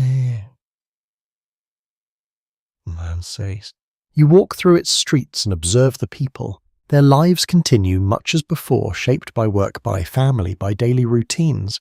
But there is a stronger presence of order here. Officials are more visible, systems feel more clearly defined, there is less variation in how things are managed, more consistency across different areas. A lesser-known detail suggests that the Sasanian rulers actively promoted the revival of earlier Persian traditions, drawing inspiration from the Achaemenid past to strengthen their legitimacy. This was not simply a continuation of what came before, but a conscious effort to reconnect with a deeper historical identity. You begin to see how this influences the atmosphere. There is a sense of looking backward while moving forward, of drawing strength from memory. You pass by a group of craftsmen working on intricate designs. Their work reflects patterns that feel familiar yet more refined. There is a pride in what they create, a connection to something larger than the present moment. You continue walking and the presence of authority becomes more pronounced. You see gatherings where officials speak with clarity, their roles clearly defined. Decisions are made with less visible, more direct structure. It is a different rhythm from what you experienced under Parthian rule. More controlled, more directed. Some researchers question whether this shift towards centralization was driven by the need to strengthen the empire against external threats or by an internal desire to create a more unified identity. Was it a response to pressure from powers like Rome, or a reflection of deeper cultural ambitions? As you observe, it feels like both forces are at work. The world beyond the empire still exists. The frontier still matters, and within there is a desire to solidify what Persia means. You move toward a large structure that rises above the city. It's not only a place of governance but of representation. Its design carries symbolic weight, reflecting the authority of the rulers and the identity they seek to project. The space feels formal, almost ceremonial, as if every detail has been chosen to communicate something important. You pause at its entrance, taking in the atmosphere. This is no longer just about managing an empire. It is about defining it. Archaeologists continue discussing whether the Sasanian period should be seen as a true revival of ancient Persian traditions or as a new interpretation shaped by the realities of its time. The evidence suggests both continuity and innovation, making it difficult to separate the past from the present completely. You have this step back into the open air. The sun is beginning to lower again, casting a warm light across the city. The shadows stretch long, emphasizing the structure and order that define this space. You think back to the earlier phases of this journey, to the loose communities, to the expansive unity of the Achaemenids, to the blending and flexibility of the Parthians. And now you stand in a world that seeks to bring those elements together into something more defined, more intentional. You begin to understand something deeper. Identity is not only shaped by growth or adaptation, it can also be shaped by reflection, by the desire to remember, to reconnect. As evening settles in, the city grows quieter. The structured movement of the day softens into a more relaxed rhythm. People return to their homes. Fires are lit. Conversations become quieter, more personal. But the presence of the state remains. Not loud, not overwhelming, but steady. You sit for a moment, letting the stillness of the evening settle around you. The stars begin to appear once more unchanged, watching as they always have. and beneath them the Sasanian world holds its form, a new expression of something that has been evolving for centuries. You realize that Persia is no longer just a memory of past greatness. It is actively shaping itself again, drawing from its history, refining its identity, preparing for what comes next. The journey continues not as a repetition, but as a transformation that carries the past forward into something newly defined. The structure you have been walking through begins to deepen. It is no longer only visible in cities and administration, or in the deliberate shaping of identity. It moves inward now into something more subtle but just as powerful. You feel it as you step away from the formal spaces of authority and into places where belief and rule begin to merge. The air feels quieter here, more focused. You follow a path that leads toward a place of gathering, not for trade or governance, but for something more reflective. The presence of orders to you sensed in the Sasanian world is still here, but it has taken on a different form. It has become spiritual. A widely accepted historical understanding tells us that during the Sasanian period, Zoroastrianism became closely tied to the state. It was not simply a belief system practiced by individuals, but an organized framework supported and reinforced by those in power. You begin to see what this means. The spaces you enter are carefully maintained. Rituals are performed with precision. There is a sense that belief is not only personal but structured, guided in ways that align with the authority of the state. The flame you once saw in quiet isolation now appears within a more defined system. It still burns with the same steady presence, but the context around it has changed. It is no longer just a symbol. It is part of a larger order. A lesser-known detail suggests that the Sasanian rulers supported the development of a formal Zoroastrian priesthood, helping to standardize practices and preserve religious texts. This created a more unified expression of belief, but also brought it closer to the mechanisms of power. You watch as a group gathers within one of these spaces. Their movements are coordinated, their actions guided by established patterns. There is beauty in the consistency and the shared understanding of what is being done. But there is also a sense that this is no longer entirely flexible. It is defined. You sit quietly at the edge, observing. The voices you hear are calm, steady, reciting words that have been shaped and preserved. The flame continues to burn at the center, its light reflecting on faces that carry both devotion and discipline. You begin to notice how this connection between belief and authority influences the wider world. Outside these spaces, the structure of the state feels reinforced. Laws and customs carry a deeper weight, supported not just by governance, but by a shared understanding of what is considered right and proper. It creates stability, but also raises questions. Some researchers question whether the close relationship between religion and state strengthened the Sasanian Empire, or limited its flexibility. Did it create a stronger sense of unity, or did it reduce the ability to adapt to change by tying identity too closely to a single framework? As you reflect, the answer does not feel simple. There is strength here, but also rigidity. You step outside once more and the contrast becomes clear. The open land still stretches endlessly, the wind still moves freely, the sky remains vast and unchanged. But within the structures built by people, there is a growing sense of definition of boundaries that are not physical but conceptual. You walk through a nearby settlement. The daily rhythm continues as it always has. People work, speak, rest. Life moves forward in familiar patterns, and yet there is a stronger presence of shared values, of expectations that shape behavior in subtle ways. You notice how certain actions are performed with intention, how choices are made with awareness of something beyond the immediate moment. Belief has become part of the structure of life. Archaeologists continue discussing whether this period represents the peak of Zoroastrian influence in the region, or if it was one phase within a longer, more complex evolution of belief systems. The evidence suggests a high level of organization, but also hints at diversity that may not be fully visible in official records. You pause considering this. Even within a structured system, variation likely continues. Quietly, subtly, as the day begins to fade, you find yourself returning once again to a place of fire.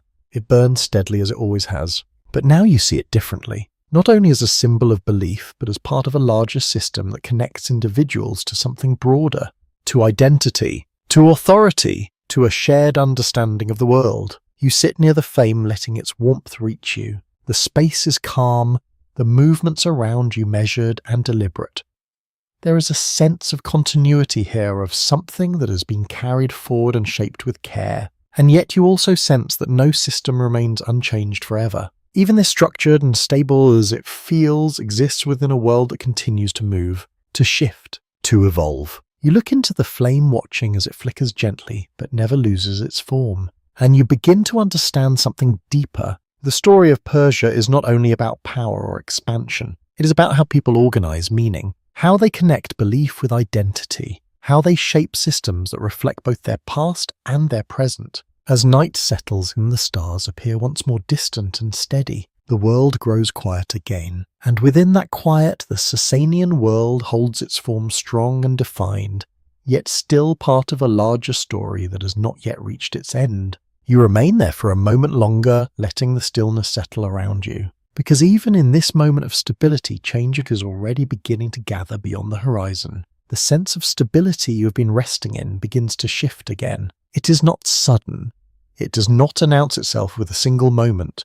Instead, it arrives quietly, almost unnoticed at first, carried along the same routes that once brought trade ideas and messages across the land. You begin to hear new words, new sounds in the distance. They move slowly at first, like echoes that are not yet fully understood, but over time they grow clearer, more present, more difficult to ignore. You follow them. The land stretches wide before you, familiar and unchanged in its form. The same mountains stand in the distance. The same dry winds move across the ground, and yet something is different. A widely accepted historical understanding tells us that in the 7th century CE, Arab armies moved into the Sasanian Empire, bringing with them not only military force, but a new belief system, a new way of understanding the world. You begin to see the early signs of this transformation. Small groups moving across the land, encounters between people who do not yet fully understand one another, conversations shaped by curiosity, caution, and sometimes tension. The structure of the Sasanian world still stands, but it no longer feels as solid as it once did. You walk through a settlement that carries the marks of this change. Life continues as it always has. People work, speak, gather, but there is a subtle awareness in their movements, a sense that something beyond their immediate world is beginning to press inward. You hear discussions of encounters, of battles fought in distant regions, of outcomes that are not always clear but always significant. A lesser-known detail suggests that in many places the transition from Sasanian rule to Islamic governance was gradual rather than immediate. While some regions experienced direct conflict, others adapted over time, with existing administrative systems continuing to function under new leadership. You begin to see how this might unfold. You notice officials still carrying out familiar tasks, though, now under different authority. You see people continuing their daily routine even as the larger structure around them begins to shift. It is not a complete break. It is a transformation. You walk further and the presence of new belief becomes more visible. You hear recitations that carry a different rhythm from the ones you heard before. You see gatherings shaped by new forms of practice. The atmosphere feels both unfamiliar and quietly compelling. Some researchers question whether the rapid spread of Islam across the former Sasanian territories was primarily driven by military success or by social and economic factors that made the new system appealing. Did people adopt it out of necessity, or did they find something within it that resonated with their own experiences? As you observe, the answer feels complex. In some places, change appears driven by circumstance. In others, it feels more voluntary. You come across a group sitting together in conversation. Their voices are calm, their expressions thoughtful. They speak about belief, about law, about the meaning of community.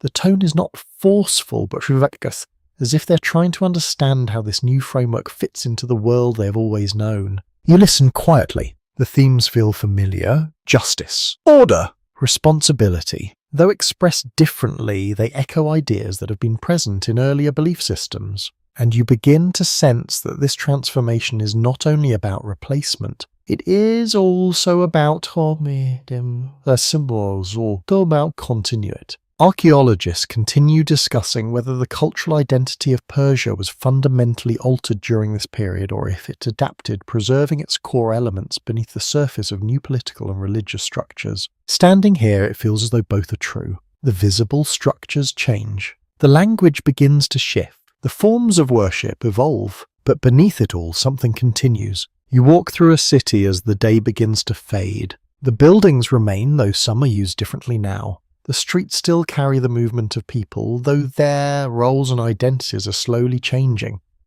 The atmosphere is calm but layered with a sense of transition. You think back to the Sasanian world you just left, its strong structure, its defined identity, and now you stand in a moment where that structure is being reshaped, not erased completely, but transformed into something that carries both the past and the present. The sun lowers slowly, casting soft light across the city. The shadows stretch long, the sounds of the day begin to quiet. You sit for a moment letting the stillness settle around you, and you begin to understand something deeper. The arrival of Islam does not simply end the story of Persia. It changes the way the story continues. It introduces new ideas, new systems, new ways of understanding the world. But it also becomes part of the ongoing evolution of identity that has been unfolding for centuries. You look up at the sky as the first stars begin to appear once more. They remain unchanged, silent witnesses to everything below.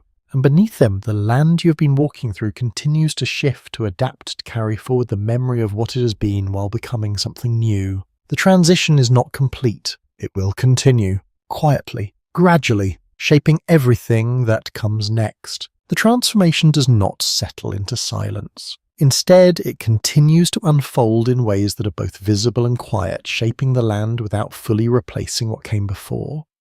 You walk through this new world and notice how the layers begin to overlap, not cleanly, but in a way that feels lived in, complex and deeply human. The air feels familiar again, not because nothing has changed, but because people have begun to adapt. A widely accepted historical understanding tells us that after the Arab conquests, the former Persian lands became part of larger Islamic caliphates. These were vast systems that extended far beyond this region, connecting distant lands under a shared religious and political framework. And yet as you walk through the streets of a growing city, something stands out. This does not feel like a place that has lost itself. It feels like a place that is reshaping itself from within. You move through a marketplace where voices rise in a steady hum. The language you hear is changing, influenced by Arabic, yet carrying echoes of older forms. People switch between expressions, blending sounds and meanings in ways that feel natural rather than forced. This is not disappearance. It is adaptation. A lesser-known detail suggests that many Persian administrators and scholars played significant roles within the early Islamic caliphates. Rather than being replaced entirely, they became part of the new system, helping to shape its structure and development. You begin to see this in the way the city functions. Records are kept. Trade is organized in the city, and digital news trade is organized. Communication flows with a level of sophistication that feels familiar. The framework may be new, but the skills and knowledge behind it carry continuity. You walk past a group of scholars seated together in quiet discussion. Their focus is intense but calm. They speak of law, of language, of interpretation. Their conversation reflects a merging of traditions where older ways of thinking meet new ideas introduced through the expanding Islamic world. Some researchers question whether Persian influence within the early Islamic empires was as significant as it appears in later accounts, or if it has been emphasized over time to highlight continuity.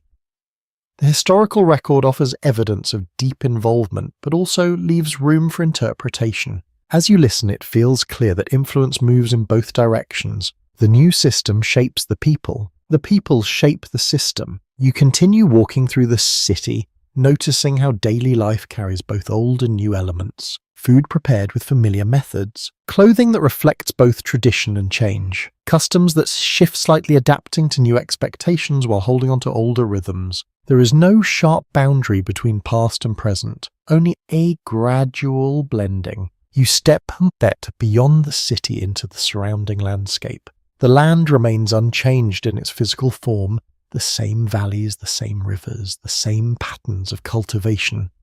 Farmers continue their work guided by the seasons, just as they have been for generations. Here the changes feel softer, less visible, but still present. You notice how certain practices have evolved, how new ideas have been incorporated into daily routines.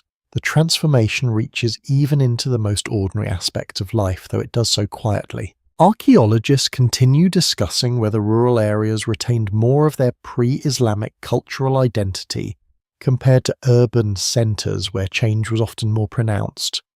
The evidence suggests variation, with some regions adapting quickly, while others preserved older traditions more strongly. You pause, looking out across the fields. It feels familiar, and yet it is not the same. The world you are walking through is no longer defined by a single empire or belief system. It is defined by interaction, by the blending of identities that continues to evolve. As the day moves toward evening, you return once more to the edge of the city. The sounds of life continue steady and calm. The atmosphere feels balanced, not because everything is fixed, but because people have learned to live within change. You think back to the earlier moments of this journey, to the rise of belief systems that shaped identity, to the structures that defined empires, to the transitions that reshaped everything again and again. And now you stand in a world where those elements have not disappeared, but have been woven together into something new. You begin to understand something deeper. Persia does not end when it becomes part of the Islamic world. It continues within it, through language, through culture, through the quiet persistence of identity that adapts rather than vanishes. The sun lowers slowly, casting soft light across the land. The shadows stretch. The voices soften. You sit for a moment, letting the stillness settle around you. The stars begin to appear once more, distant and steady. And beneath them, the land continues to carry its story forward, shaped by everything that has come before, yet never fully defined by any single moment. The journey continues not as a clear line, but as a flowing movement through time where change and continuity exist side by side. And you remain within it, moving gently forward, watching as the story of Persia transforms without ever truly disappearing. The changes around you begin to settle into something quieter, not still, not finished, but more internal. You feel it as you walk through the city again, listening closely to the voices that fill the air. There is something different now, something subtle but persistent, shaping how people express themselves, how they think, how they remember. It is language. You begin to notice it more clearly. Words that carry echoes of older sounds, yet are shaped into new forms. Conversations that shift between expressions, blending influences without losing their rhythm. It feels natural, almost effortless, as if the language itself is adapting to hold everything that has come before. A widely accepted historical understanding tells us that over time, a new form of Persian language emerged, often referred to as New Persian. It developed using the Arabic script while preserving many elements of earlier Iranian languages. This allowed it to survive and evolve within the Islamic world. You listen carefully. There is a flow to it, a softness in its sound. It feels both familiar and new, as if it carries memory within its structure.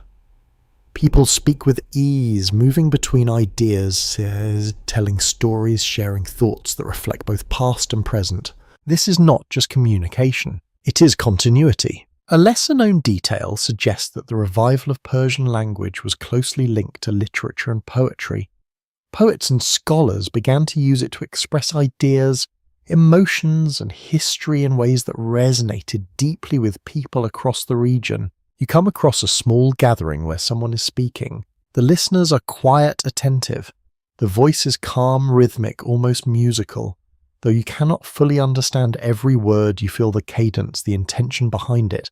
It is more than information. It is expression. You sense how powerful this is. Language becomes a way to preserve identity, to carry forward memory even as the world changes. Some researchers question whether the rise of New Persian was a deliberate cultural movement or a natural outcome of social and political conditions.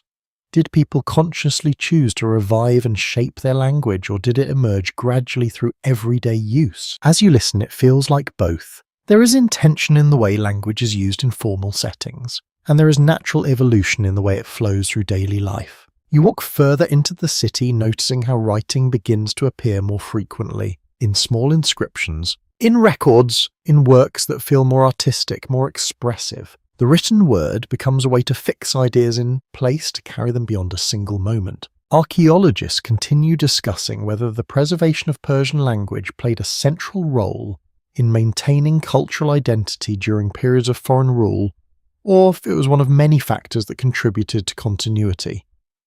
The evidence suggests that language held significant importance, but it was part of a broader network of traditions and practices.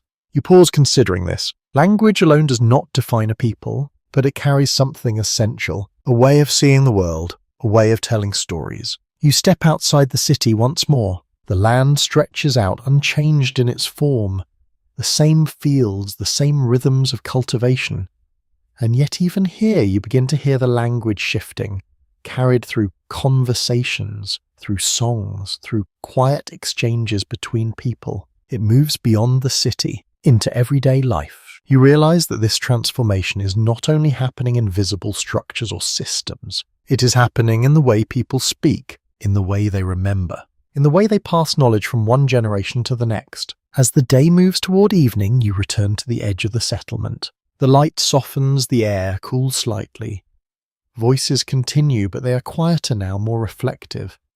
You sit nearby, listening as stories are shared, as memories are spoken aloud. And you begin to understand something deeper. Even as empires rise and fall, even as systems change, language can carry continuity in a way that few other things can. It holds history within it, not in a fixed or rigid form, but in something living, something that evolves while still remembering. You think back to the earliest moments of this journey, to the scattered communities, the merging of cultures, the formation of identity through shared experience. And now you see how that identity continues not just in structures or power, but in the words people use to describe their world. The sun lowers slowly, casting a warm glow across the land. The shadows stretch. The sounds of the day soften. You take a slow breath, letting the calm settle around you. The stars begin to appear once more steady and distant, and beneath them the language continues to flow, carrying with it the memory of everything that has come before. Quietly, persistently, shaping the story as it moves forward. The language continues to flow, and with it the world around you begins to shift once more. Not through a single force, not through one clear direction, but through a series of changes that feel scattered, uneven, and difficult to follow all at once. You walk through the land and sense that unity once held by strong empires has loosened again. The structure has fragmented. You move through a region where authority feels less centralized, where different groups hold influence in different places. The roads still exist, the cities still function, but the sense of a single guiding power has faded. A widely accepted historical understanding tells us that after the early Islamic period, power across the former Persian lands became divided among various dynasties and regional rulers. Names change, borders shift, and control moves from one group to another over time. You begin to feel this instability in subtle ways. In one city, governance feels firm, organized, clearly defined. In another, authority seems more fragile, negotiated rather than imposed. You walk through a marketplace where traders speak of different rulers in different directions, each with their own expectations, their own systems. There is no longer a single framework connecting everything. Instead, there are many. A lesser-known detail suggests that some of these regional dynasties, while politically separate, actively promoted Persian culture, language, and traditions as a way to legitimize their rule. Even without a unified empire, a shared cultural identity continued to grow. You begin to see how this works. In one place, a ruler emphasizes local strength and independence. In another, a court supports poetry, literature, and scholarship in Persian, reinforcing a sense of cultural continuity that goes beyond political boundaries. It feels fragmented, but also connected in a different way. You walk into a gathering where scholars and artists sit together. They're focused not on governance or conflict, but on cohesion. They speak of history of identity, of the meaning of belonging in a world where power shifts constantly. Their tone is calm, reflective. They are not trying to control the world, they are trying to understand it. Some researchers question whether this period of fragmentation weakened the region overall, or if it allowed for a kind of cultural flourishing that might not have been possible under a single centralized authority.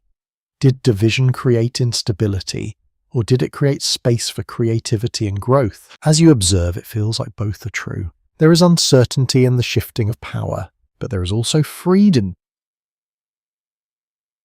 freedom in the absence of strict control. You continue walking, moving between regions that feel distinct from one another. Different styles of architecture, different customs, different approaches to governance. And yet beneath these differences there is something familiar. The language, the shared memory, the sense of connection to the land. Archaeologists continue discussing whether cultural identity during this period became stronger precisely because it was not tied to a single political structure. Without one empire defining what Persia was, did people begin to define it more deeply for themselves? You pause considering this. Identity without empire. Continuity without that central control. It feels like a different kind of strength. You move toward a smaller settlement as the day begins to fade. Life here is simple, steady. People focus on their work, their families, their immediate surroundings. The larger shifts of power feel distant, almost abstract, even though they influence everything. You sit near a group sharing a meal. Their conversation moves easily between everyday concerns and broader reflections. They speak of rulers, of changes of uncertainty, but also of traditions of stories that remain unchanged. It becomes clear that while power may shift above them, life continues below. Steady, resilient. The sun lowers slowly, casting long shadows across the ground. The air cools, the sounds soften. You look out across the land knowing that beyond what you can see, different rulers hold different regions, each shaping their own version of authority. And yet all of it exists within the same larger space. The same land that has carried this story forward for so long. You think back to the earlier empires, their strength, their unity, their ability to define identity through structure. And now you stand in a world where that structure has loosened, but the identity remains, perhaps even stronger in some ways. You begin to understand something deeper. Persia is no longer just an empire. It is a cultural space, a shared memory, a way of understanding the world that exists beyond any single ruler or system. As night settles in, the stars appear once more unchanged.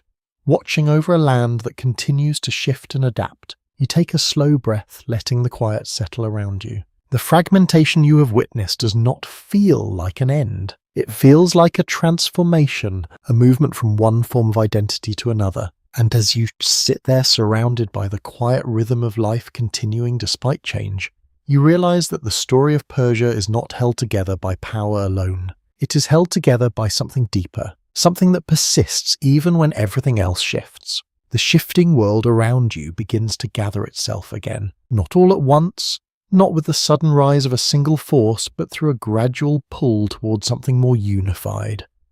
You walk through the land and sense that the scattered pieces are beginning to align slowly, forming a new center of power.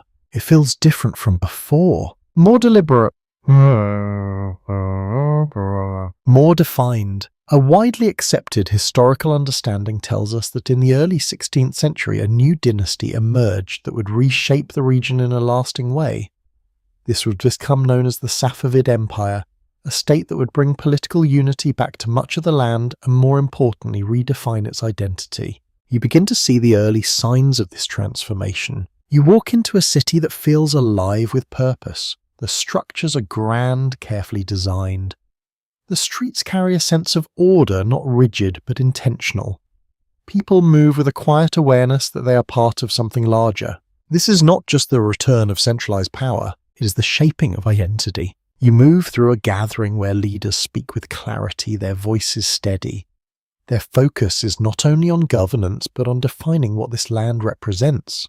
There is a sense that unity is not enough on its own. It must be anchored in something deeper. A lesser-known detail suggests that the Safavid rulers actively worked to distinguish their state from neighbouring powers by promoting a distinct religious identity. This was not simply a political decision, but one that would have lasting cultural and social consequences. You begin to see how this unfolds. In places of gathering, new forms of practice become more visible. Rituals take on greater significance. Public expressions of belief become part of daily life in ways that feel more pronounced than before. There is a shift, a movement toward a shared framework that connects people not just politically, but spiritually. You walk through a marketplace where the atmosphere feels both familiar and new. The language continues to flow as it has in earlier times, carrying memory and continuity, but the tone of conversation has changed slightly.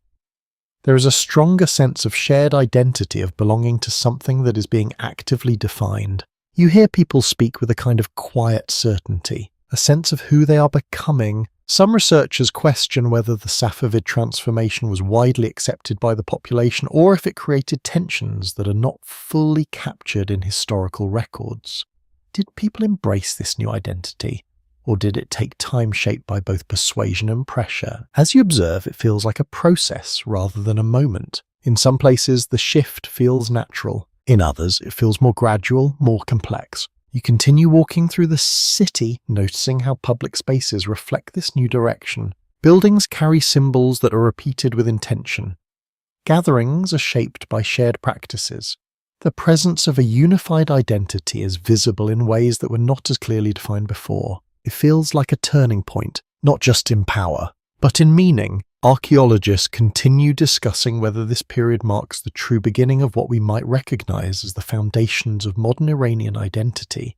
Some see it as a defining moment, while others argue that it's one phase within a much longer process that cannot be tied to a single era. You pause considering this. As you look around, it becomes clear that this moment carries weight. The elements that have been forming for centuries are now being brought together in a more intentional way. The land, the language, the belief, all aligned under a single direction. You step beyond the city and into the surrounding landscape. The fields stretch out as they always have, shaped by the same rhythms of life. And yet even here the change is felt. The sense of belonging, of shared identity, extends beyond the city into everyday life. You notice how people speak with a stronger connection to something collective, not just to their local community, but to a larger idea. As the day begins to fade, you return once more to the edge of the city. The light softens, the air cools. The sounds of life continue, but they carry a deeper resonance now, as if each action is part of something more unified. You think back to the fragmentation you witnessed before, the shifting dynasties, the absence of a single defining structure, and now you stand in a world where that structure has returned, but in a different form, not only political, but cultural, spiritual. You begin to understand something deeper. The Safavid world is not just rebuilding what was lost. It is redefining what this land means, creating a clearer sense of identity that will shape everything that comes after. As night settles in, the stars appear once more steady and distant. The city glows softly behind you, and beneath the sky, the land you have been walking through begins to feel more defined than ever before. Not because it has become something entirely new, but because it has gathered everything it has been into something more focused, more intentional, more clearly itself. The unity you have begun to feel grows deeper, more defined. It is no longer only visible in the structure of the state or the design of cities. It moves into the way people understand themselves, into the quiet sense of belonging that shapes daily life in ways that are not always immediately visible. You walk through the city again, and this time you notice how belief is no longer just present. It is central. A widely accepted historical understanding tells us that during the Safavid period, Twelver Shia Islam was established as the official state religion. This marked a major shift, distinguishing this land from many of its neighbours and shaping a unique identity that continues to influence the region to this day. You begin to feel the weight of this change. In the streets, in the gatherings, in the rhythm of conversation, belief is not only but shared collectively. It forms a foundation that connects people beyond family or region. It becomes part of what defines them. You move toward a gathering where people have come together in quiet unity. Their expressions are calm, their movements deliberate. There is a sense of shared purpose, not imposed, but deeply felt. The atmosphere carries a kind of emotional depth, a connection that extends beyond the visible moment. You sit nearby observing. There is a rhythm to what unfolds, a flow that feels both structured and personal. People participate in ways that reflect both tradition and individual experience. The space feels unified yet not rigid. A lesser-known detail suggests that the Safavid promotion of Shia Islam was not only a religious transformation, but also a political strategy to create a clear distinction from the Sunni Ottoman Empire to the west. This helped define boundaries not just of territory but of identity. You begin to understand how belief becomes a marker, not only of faith, but of belonging. You walk through the marketplace once more. The sounds are familiar, the movement steady, but the tone has shifted. Conversations carry references to shared practices, shared understandings.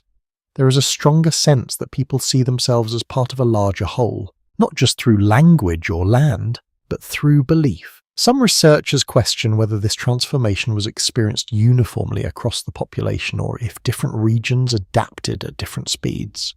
Did rural areas embrace this identity as quickly as urban centres, or did the process unfold unevenly across the land? As you observe, the answer feels layered. In some places, the connection feels immediate. In others, it feels like something still forming. You step outside the city and into the surrounding land. The fields stretch out unchanged in their physical form. The work continues as it always has.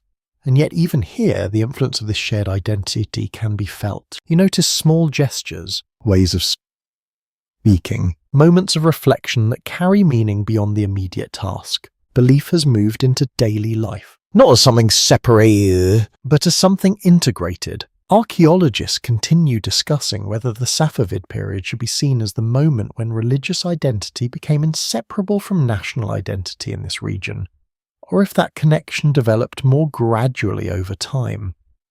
The evidence suggests that this period played a significant role, but was part of a longer process. You pause considering this. As you look across the land, it becomes clear that identity is not created in a single moment. It is shaped, reinforced, lived. You walk back toward the city as the day begins to fade. The light softens, casting a warm glow across the buildings. The atmosphere feels calm but deeply grounded, as if the world you are moving through has found a stronger sense of itself. You think back to the earlier stages of this journey, to the formation of identity through settlement, to the rise of empire through unity, to the blending of cultures and beliefs, and now you stand in a world where identity has become more clearly defined than ever before. You begin to understand something deeper. The transformation from Persia to what will later be called Iran is not only about political change, it is about the shaping of a shared understanding, a sense of who people are, what they believe, where they belong. As night settles in, the stars appear once more steady and distant. The city glows softly behind you, and beneath that sky, the identity that has been forming for centuries feels more present, more defined, more deeply rooted than ever before. You sit for a moment, letting the quiet settle around you, because in this moment the story feels less like something that is still becoming, and more like something that has begun to understand itself. The sense of identity you have been walking through begins to face pressure once again. It does not come from within this time, but from beyond the horizon. You feel it as you move through the land, a quiet tension carried in conversations and glances in the way people speak about distant powers with careful attention. You walk northward. The air grows slightly cooler, the terrain shifting as you move toward regions where borders feel less certain.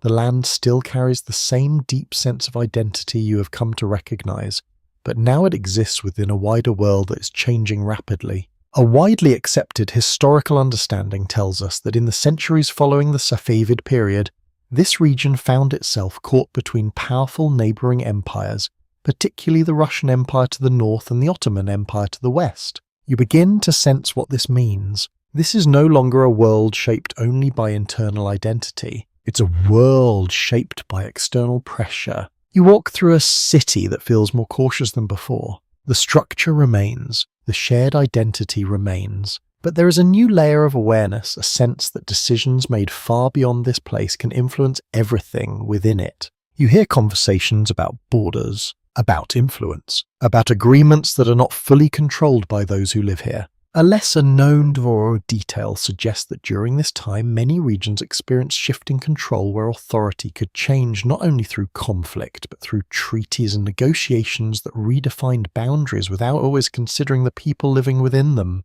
You begin to see how this affects daily life.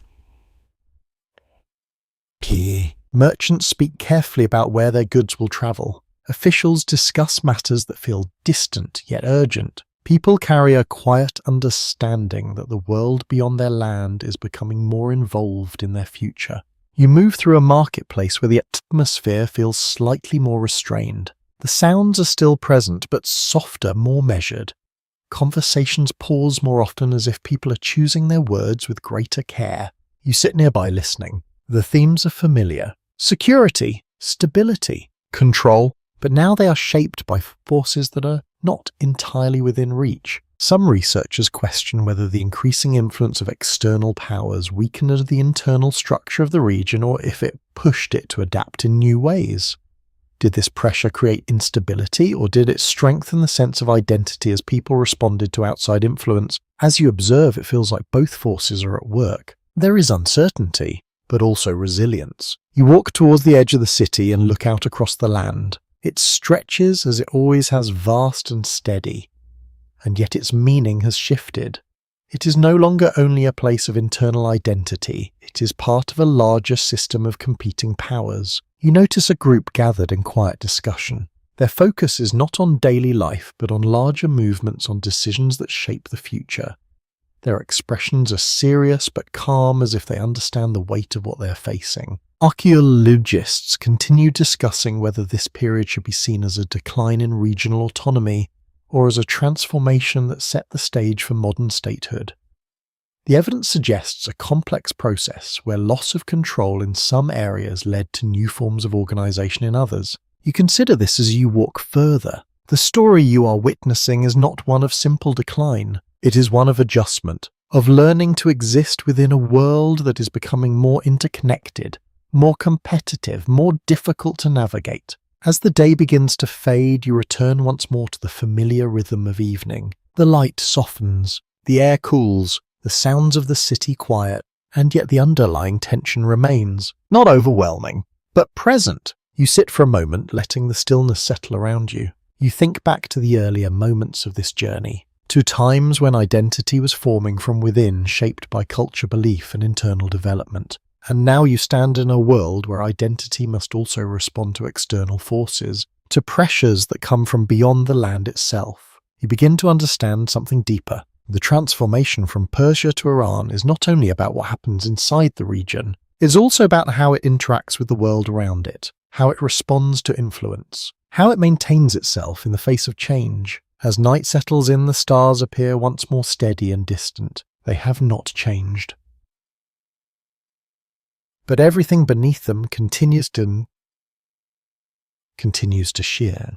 And within that shifting, the identity of this land holds steady, even as it adapts to a world that is becoming more complex with each passing moment. You remain there for a while, watching the quiet balance between stability and pressure, because the balance will shape everything that comes next. The pressure you have begun to feel settles into something more visible. It's no longer just a quiet awareness carried in conversations. It takes shape in the way authority is held, in the way decisions are made, and in the fragile balance between control and uncertainty that defines the land you now walk through. You move into a city that feels both structured and strained. The buildings stand firm, the streets are active, and life continues with its familiar rhythm. But beneath that surface there is a sense that the system holding everything together is not as strong as it once was. A widely accepted historical understanding tells us that during the late 18th and early 19th centuries, the Qajar dynasty came to power, ruling over a land that was already facing internal challenges and increasing external pressure. You begin to see how this shapes the world around you. Authority exists, but it feels uneven. In some places, it is clear and respected. In others, it feels distant, less certain, as if its reach does not fully extend into every corner of the land. You walk through a marketplace where the sounds of trade continue as always, yet the tone is different. Conversations carry a quiet awareness of instability.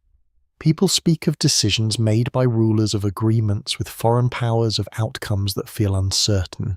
A lesser-known detail suggests that the Qajar rulers often struggle to maintain strong central control, relying on local leaders and facing difficulties in managing resources effectively. This created a system where authority could feel fragmented even under a single dynasty. You begin to notice how this affects daily life. Officials move through the streets, but their presence does not always carry the same confidence you observed in earlier periods. Decisions take time, sometimes delayed, sometimes unclear.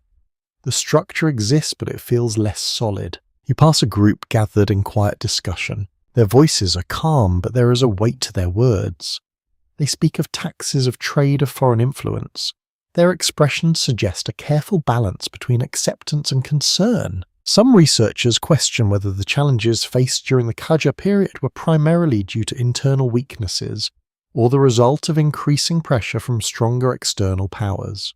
Did the system fail from within, or was it overwhelmed by forces beyond its control? As you listen, it feels like both explanations hold truth. There are signs of internal strain, and there are signs of external influence shaping outcomes in ways that are difficult to resist. You continue walking through the city, noticing how daily routines persist despite uncertainty. People still work, still gather, still live their lives with the quiet determination. The rhythm of life does not stop, even when the structure around it feels unstable. This continuity feels important. It suggests resilience. You move toward the edge of the city where the landscape opens once more. The land remains vast, unchanged in its physical form. The same winds move across it, the same fields stretch into the distance.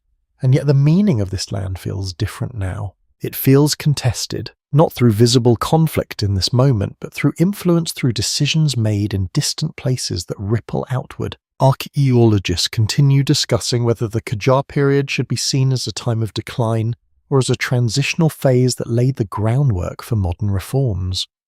The evidence points to both difficulty and change, making it a period that is difficult to define in simple terms. You pause looking out across the land. The story does not feel like it is ending. It feels like it is shifting again. You walk back towards the city as the day begins to fade. The light softens, casting long shadows across the streets. The atmosphere becomes quieter, more reflective. People return to their homes, their conversations softer, more personal. You sit near a small gathering listening. They speak of the future, though not with certainty.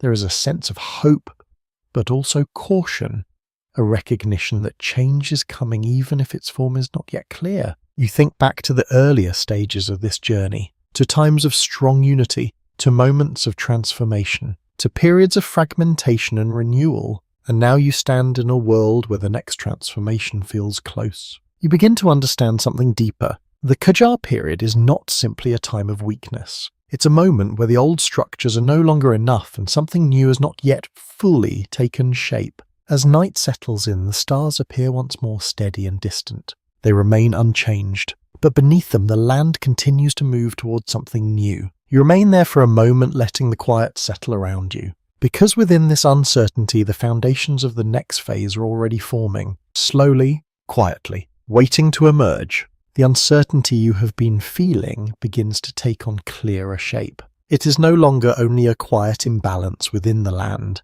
It becomes something more visible, more tangible as influences from beyond the region begin to reach deeper into everyday life.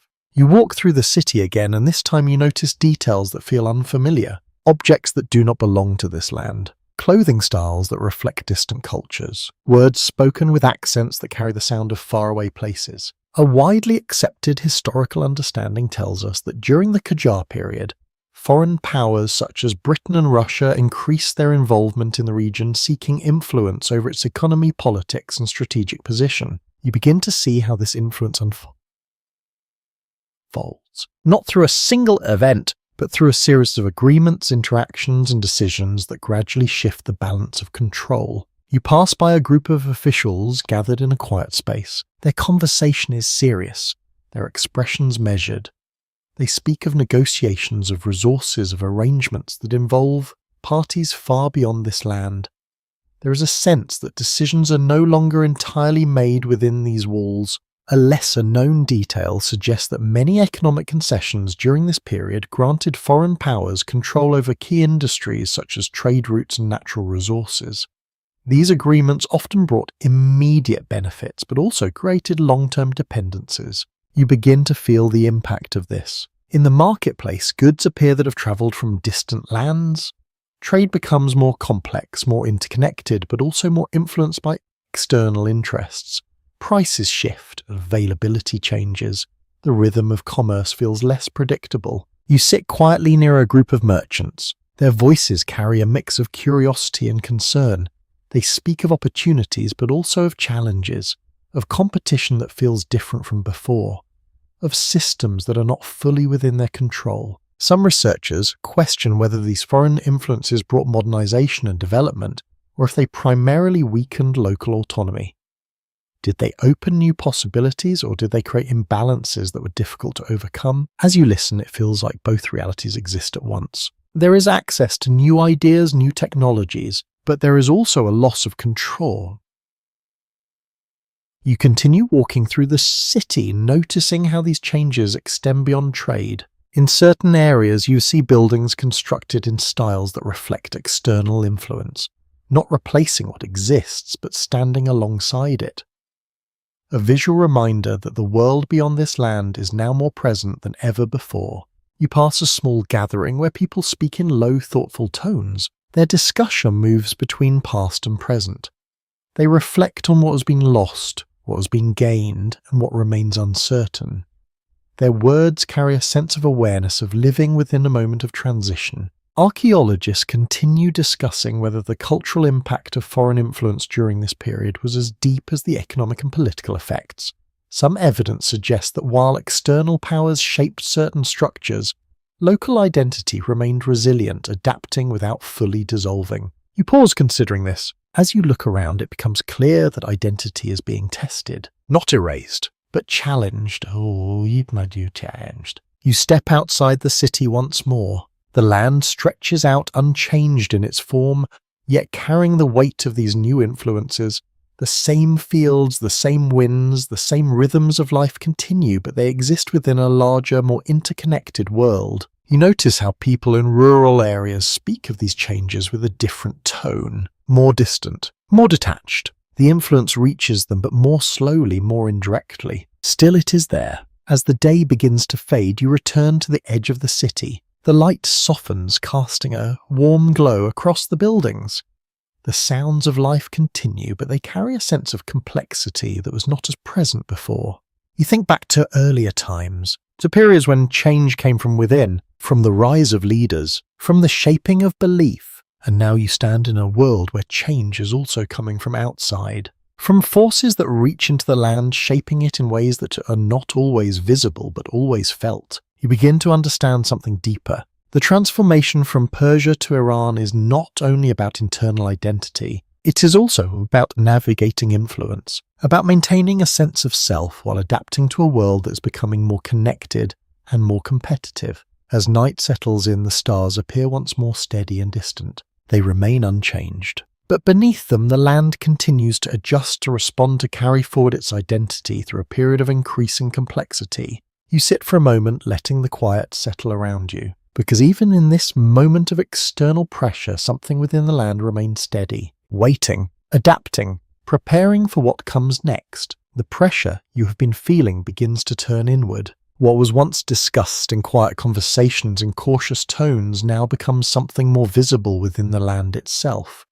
You walk through the city and sense a shift, not just in structure or influence, but in intention. People are beginning to ask questions. You hear it in the way conversations unfold, not only about trade or authority, but about the future, about what this land should become, about whether the systems that have held it together are still enough. A widely accepted historical understanding tells us that in the late 19th and early 20th centuries, movements began to emerge that sought reform and modernization within the country.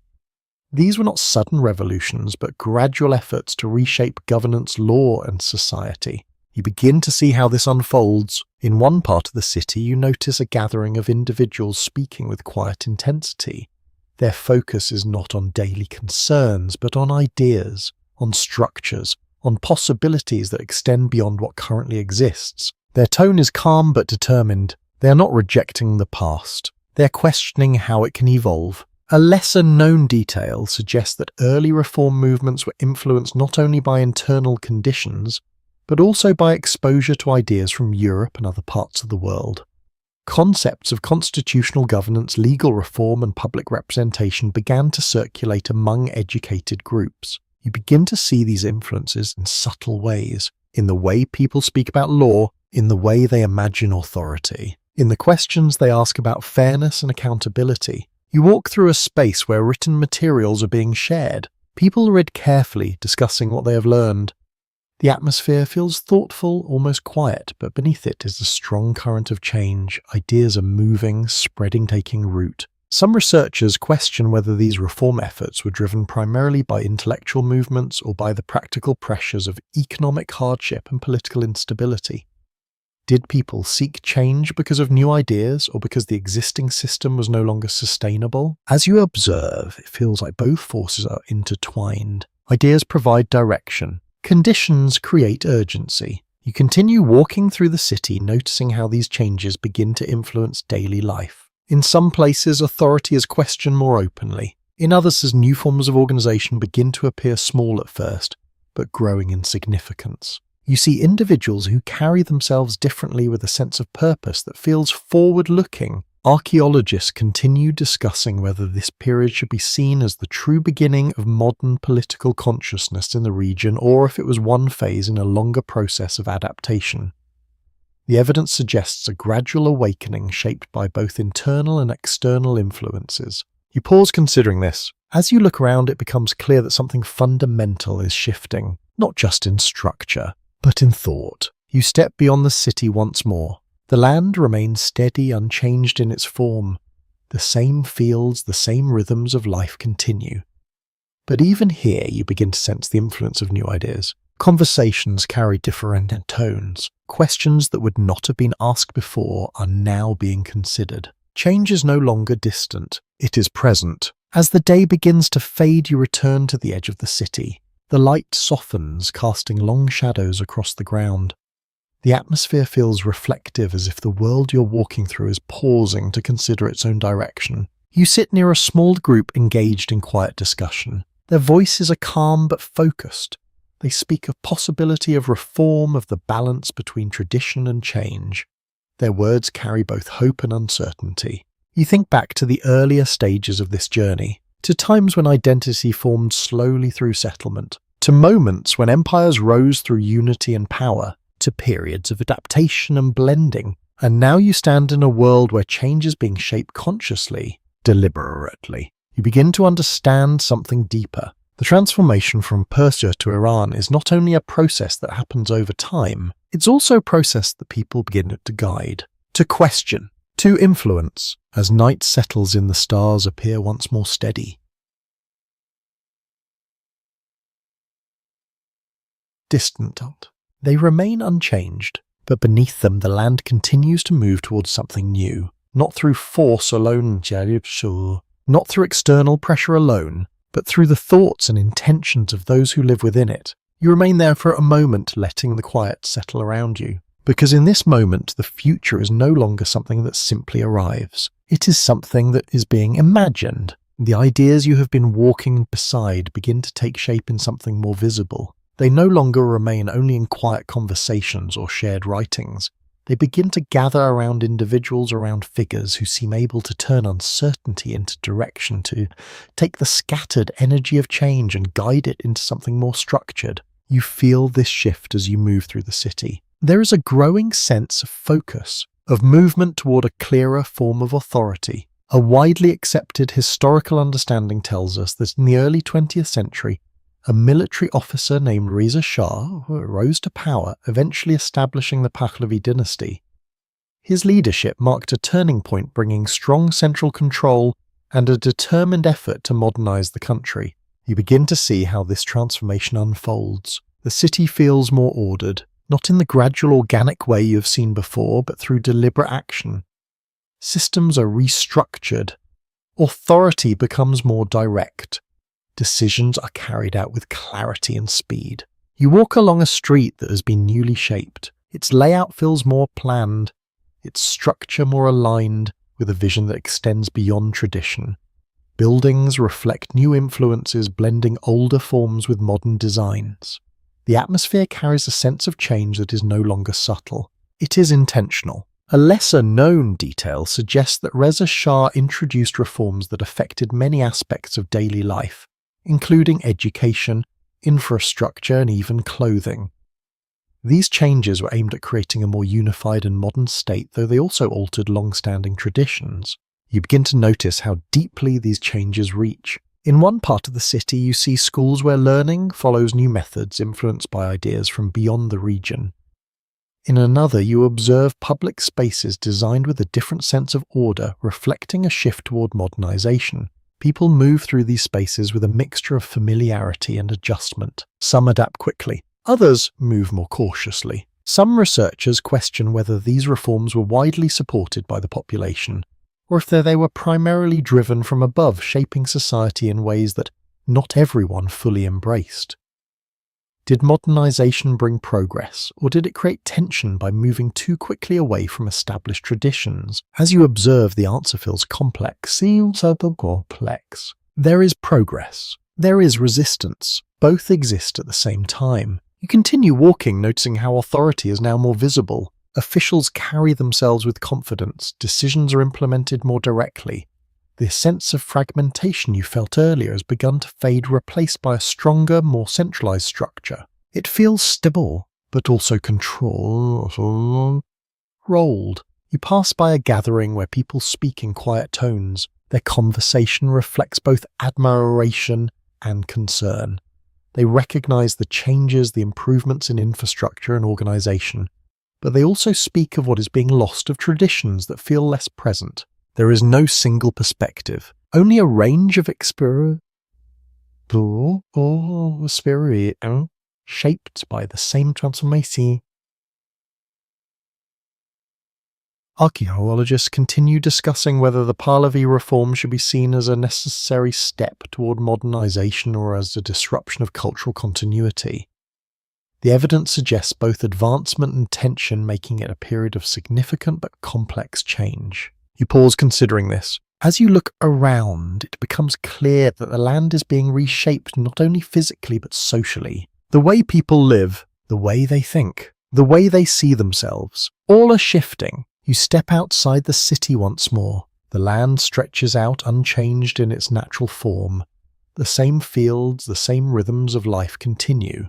But even here, the influence of modernization begins to reach, altering practices, introducing new methods, changing the pace of life. The transformation is everywhere. As the day begins to fade, you return to the edge of the city. The light softens, casting long shadows across the streets.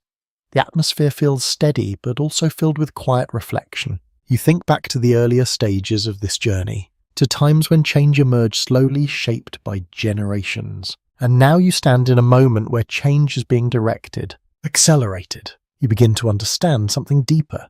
The transition from Persia to Iran is not only about identity forming over time, it's also about moments where that identity is actively reshaped, guided by leadership, influenced by vision. As night settles in, the stars appear once more steady and distant. They remain unchanged. But beneath them, the land continues to evolve, moving toward a form that feels more modern, more defined, yet still connected to everything that has come before. You sit for a moment, letting the quiet settle around you, because in this moment the pace of history feels faster, more deliberate, carrying the land toward something new. The changes you have been walking through begin to gather into a single symbolic moment. It is not marked by a battle or a sudden upheaval, but by a decision. A choice that seems simple on the surface, yet carries the weight of centuries behind it. You walk through the city again and everything feels familiar. The streets shaped by modernization, the structures influenced by new ideas, the rhythm of life that blends tradition with change. And yet there is a quiet sense that something deeper is about to shift. A widely accepted historical understanding tells us that in 1935, under the rule of Reza Shah, the country officially requested that it be referred to internationally as Iran, rather than Persia. You pause with that thought. The land itself has not changed. The people remain. The language, the culture, the memory of everything you have walked through still exists. And yet the name shifts. You begin to feel the significance of this moment. The word Persia had long been used by outsiders, a name that carried with it images of ancient empires of grandeur, of a past that stretched far beyond the present. But Iran, a name rooted in the term meaning land of the Aryans, reflects something more internal. something tied to identity from within rather than perception from outside. It's not just a change in label. It is a redefinition. A lesser-known detail suggests that this shift was partly influenced by a desire to emphasize national identity and independence, especially in a world where international recognition carried increasing importance. The name Iran aligned more closely with how the people of the land had referred to themselves historically. You walk through the city listening closely. Most people continue their lives as before. The markets remain active. Conversations flow, daily routines carry on. The change in name does not immediately alter the visible world, and yet it changes something beneath the surface. The way the land presents itself, the way it is understood by others, and perhaps over time the way people understand themselves. Some researchers question whether this name change was widely embraced by the population at the time, or if it was primarily a decision made at the level of leadership. Did it reflect a deep shift in identity, or was it more symbolic, becoming meaningful gradually over time? As you observe, it feels like a process, not an instant transformation, but a gradual alignment between name and identity. You move through a public space where officials speak with clarity. Their words carry a sense of direction, of intention. They speak of progress, of unity, of a nation that is defining itself in a modern world. The name Iran is used with purpose, with a tone that suggests both continuity and change. You begin to notice how language adapts, how people begin to use the new name in different contexts, sometimes alongside the old, sometimes replacing it entirely. The transition feels layered, shaped by both habit and intention. Archaeologists continue discussing whether the shift from Persia to Iran should be seen as a clear historical boundary, or as part of a longer process of identity formation that cannot be confined to a single moment. The evidence suggests that while the name change was significant, the deeper transformation had been unfolding for centuries. You pause, considering this. As you look around, it becomes clear that the name is only one part of the story. The identity behind it has been forming for a very long time. You step outside the city once more. The land stretches out unchanged in its form. The same mountains rise in the distance. The same winds move across the fields. The physical world remains constant, but the meaning of that world has shifted. It now carries a name that reflects its internal identity rather than its external perception. You think back to the beginning of this journey, to a time when the land had no physical name, to the gradual formation of identity through movement, settlement, belief, and power. And now you stand in a moment where that identity has been given a name that aligns more closely with its own sense of self. You begin to understand something deeper. The transition from Persia to Iran is not about one replacing the other. It is about perspective, about how a land is seen from the outside and understood from within. As the day begins to fade, you return to the edge of the city. The light softens, casting long shadows across the streets. The atmosphere feels calm, reflective, as if the world you are walking through is aware of its own history. You sit for a moment, letting the quiet settle around you. The stars begin to appear once more steady and distant, and beneath them the land now carries a name that reflects not just what it has been, but what it has chosen to become. Iran, a name that holds within it the memory of Persia and everything that came before. The new name settles into the world quietly. At first, it does not seem to change much. The streets remain the same. The rhythms of life continue. The people move through their days as they always have, and yet beneath that calm surface, something deeper continues to shift. You walk through the city again, and this time you notice a growing tension. Not loud, not immediate, but present. A widely accepted historical understanding tells us that during the Pahlavi era, particularly under Reza Shah and later his son, the country experienced rapid modernization alongside increasing influence from Western powers. Infrastructure expanded, education systems developed, and connections to the global world deepened. You begin to see this in the world around you. Roads feel more structured. Buildings carry designs influenced by distant places. Clothing begins to reflect changing styles. There is a sense of movement towards something modern, something aligned with a broader global direction, and yet something feels unsettled. You walk past a group gathered in quiet conversation. Their voices are calm, but their expressions carry complexity. They speak of progress, of opportunity, but also of concern, of changes that feel too fast, of traditions that seem to be fading. A lesser-known detail suggests that while modernization brought significant developments in industry, education, and infrastructure, it also created the social divisions. Some groups benefited more than others, and not everyone felt connected to the direction the country was taking. You begin to notice these differences. In one part of the city, the atmosphere feels forward-looking, energized by change. In another, it feels more reflective, more cautious, as if people are trying to hold on to something that feels at risk of being lost. You continue walking and the contrast becomes clearer. Public spaces reflect new ideas, new structures, new forms of organization. But in quieter corners, older traditions continue carried forward in smaller, more personal ways. It feels like two currents moving at once, one pulling toward the future, one holding on to the past. Some researchers question whether the tension during this period was primarily cultural or political. Was it driven by differences in values and identity, or by concerns about authority and control? The historical record suggests that both played a role shaping a complex landscape of change. As you observe, it feels like a balance that is becoming harder to maintain. You move through a gathering where people speak about the direction of the country. Their voices carry a mix of hope and uncertainty. They recognize the changes, the growth, the movement toward modernization. But they also question what it means for identity, for tradition, for the deeper sense of belonging that has been forming for centuries. Archaeologists continue discussing whether the Pahlavi era should be seen as a necessary phase of modernization or as a period that created the conditions for future unrest. The evidence suggests both progress and tension intertwined in ways that are difficult to separate. You pause considering this. As you look around, it becomes clear that the transformation is not only about physical change, it is about meaning, about how people understand themselves in a rapidly changing world. You step outside the city once more. The land stretches out unchanged in its form. The same mountains, the same fields, the same winds continue as they always have. But even here, the influence of change is felt. The pace of life shifts slightly. The expectations begin to evolve. The connection between past and present feels more strained. As the day begins to fade, you return to the edge of the city. The light softens, casting long shadows across the streets.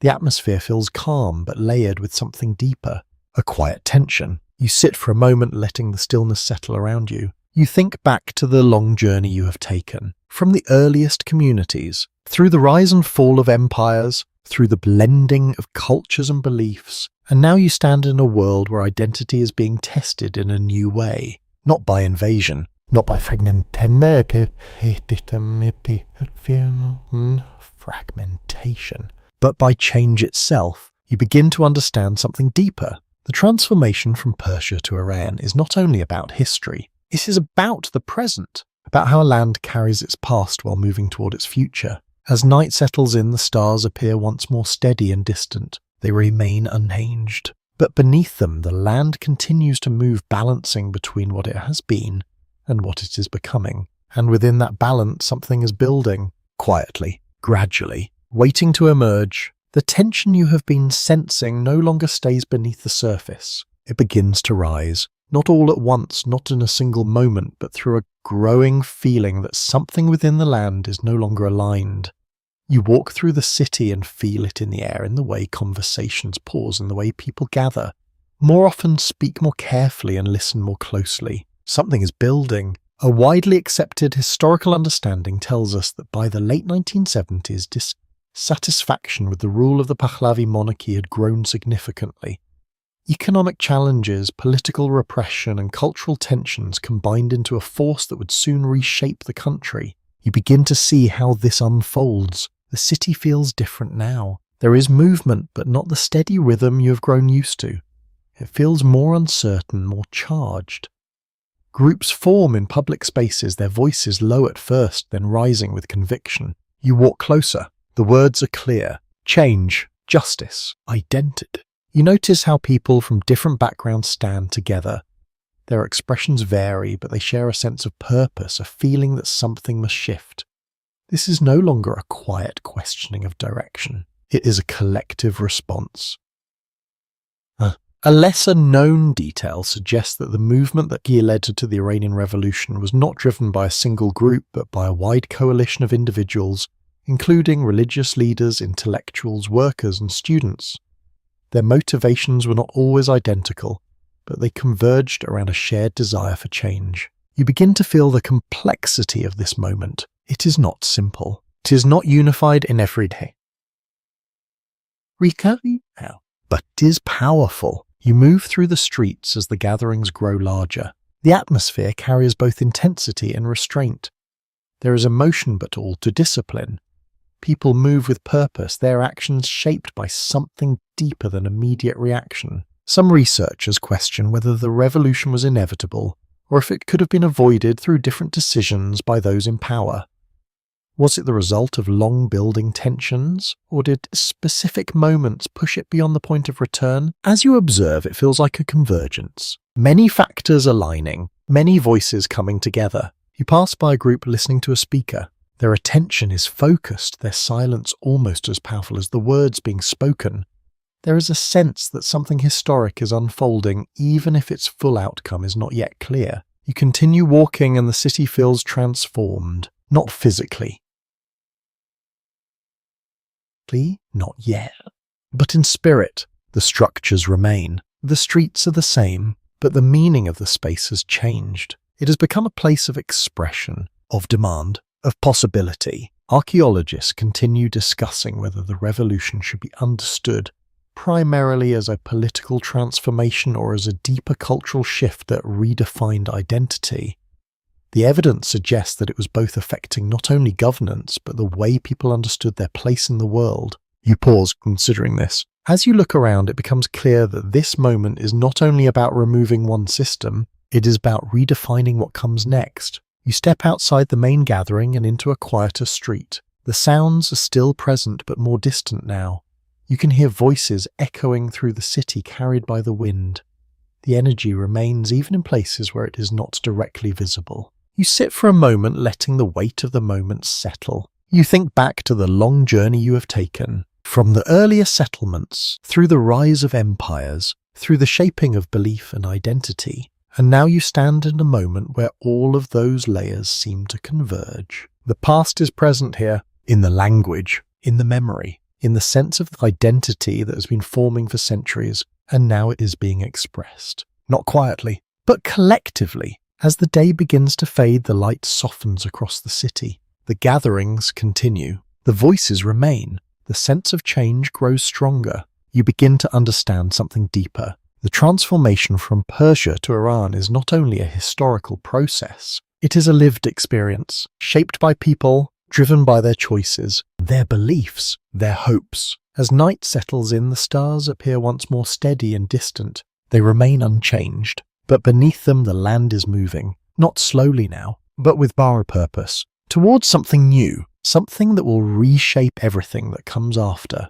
The movement you have been walking within begins to settle into a new form. Not immediately, not all at once, but gradually as the energy of change finds structure, as voices that once rose in unison begin to shape a system that will define what comes next. You walk through the city again and the atmosphere feels different, quieter, more focused. The gatherings have shifted. The urgency has softened into something more deliberate, as if the land itself is taking a breath after the intensity of transformation. A widely accepted historical understanding tells us that after the Iranian Revolution, a new political system emerged combining elements of governance with a strong religious framework. Authority became centered around both elected institutions and religious leadership. You begin to see how this new structure forms. It is not identical to anything you have seen before. Not the centralized empires of the past, not the fragmented dynasties, not the modernizing state you just left behind. It is something different, a blending of ideas. You walk through a public space where people gather, but not in the same way as before. Their conversations are quieter, more reflective. They speak of direction, of values, of what the future should look like within this new framework. There is a sense of adjustment, of learning. A lesser-known detail suggests that in the early years following the revolution, there were ongoing debates about how to balance religious authority with political governance. The system that emerged was shaped through these discussions, reflecting both ideological goals and practical realities. You begin to notice this balance in everyday life. In some places, authority feels clear and structured. In others, it feels more interpretive, shaped by context and perspective. There is no single rhythm, only a layered one. Some researchers question whether this system represents a continuation of earlier patterns where belief and governance were closely linked, or if it is as a distinct form, shaped by modern circumstances. Does it reflect a return to older ideas or the creation of something entirely new? As you observe, it feels like both. Echoes of the past, adapted to the present. You walk through the city and notice how daily life continues within this new structure. Markets remain active. People work, speak, gather. The rhythm of life persists even as the framework around it has changed. There is resilience here, a continuity that moves beyond systems and structures. Archaeologists continue discussing whether the identity of modern Iran should be seen as a culmination of its long history, or as a new phase that reinterprets that history in different ways. The evidence suggests a deep connection to the past, but also a willingness to reshape it. You pause considering this. As you look around, it becomes clear that the land carries both memory and change at once. You step outside the city once more. The land stretches out unchanged in its physical form. The same mountains, the same fields, the same winds continue as they always have, but the meaning of the land continues to evolve. It now exists within a system that reflects both its historical depth and its present reality. You think back to everything you've seen, the earliest communities, the rise of empires, the blending of cultures, the shaping of belief, the moments of fragmentation and renewal. And now you stand in a world that carries all of those layers within it. You begin to understand something deeper. The transformation from Persia to Iran is not a straight line. It is a series of shifts, each building on what came before, each reshaping identity in new ways. As the day begins to fade, you return to the edge of the city. The light softens, casting long shadows across the ground. The atmosphere feels calm, reflective, as if the world you are walking through is aware of its own complexity. You sit for a moment, letting the quiet settle around you. The stars begin to appear once more, steady and distant, and beneath them the land continues to hold its story, not fixed, not final, but ongoing, carrying forward everything it has been into everything it is becoming. The movement slows, not because the story has ended, but because you have reached a place where everything begins to settle into a quiet understanding. You stand at the edge of the city one last time, the same way you have done so many times before, and the land stretches out in every direction. It feels familiar now. Not because it has stopped changing, but because you have seen how it changes. A widely accepted historical understanding tells us that modern Iran carries within it layers of identity that reach back thousands of years, shaped by empires, belief systems, language, and moments of transformation. It is not a single story, but many stories held together. You take a slow breath. The air feels calm. The sounds of the city behind you soften into the distance.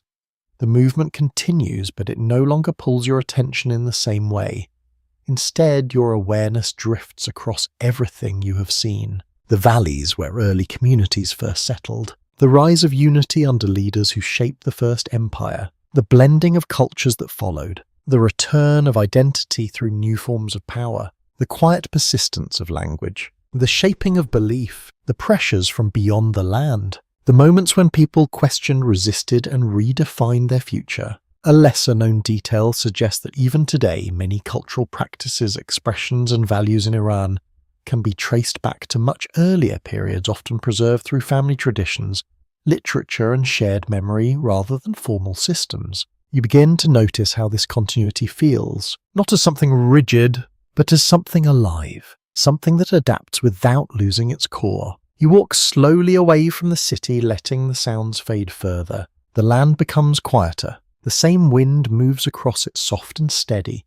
The same mountains stand in the distance unchanged. The same sky stretches endlessly above, and yet everything beneath that sky carries meaning. Some researchers question whether it is even possible to draw a clear line between Persia and Iran, or if they are simply different expressions of the same continuous identity. Is Persia the past and Iran the present?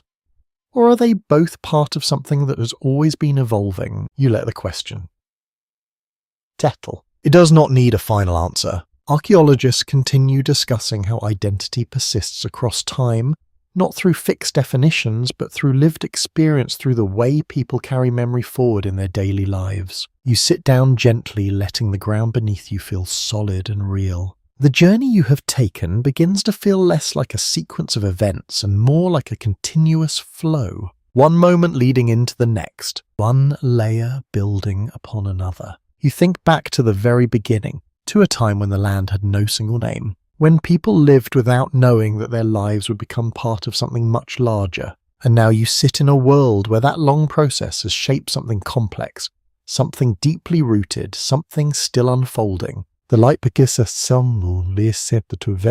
the sky softens into deeper shades. The first stars appear once more quiet and steady. You watch them for a moment, letting your thoughts slow. The movement of history no longer feels urgent. It feels distant, gentle, like a story that continues even when you are no longer watching it. You take a slow breath. The air is cool now. The sounds are soft. Everything feels calm. And as you sit there, you begin to let go of the need to follow every detail, every shift, every moment. Because the story has already shown you what it needed to show. That Persia did not disappear. It transformed. That Iran is not something entirely new. It is something that has grown, adapted, and carried forward everything that came before. The land remains. The identity remains. Even as names, systems, and structures continue to change. The night deepens. The stars grow brighter. The world becomes quieter still. Your thoughts begin to drift more slowly now. The images of what you have seen begin to soften,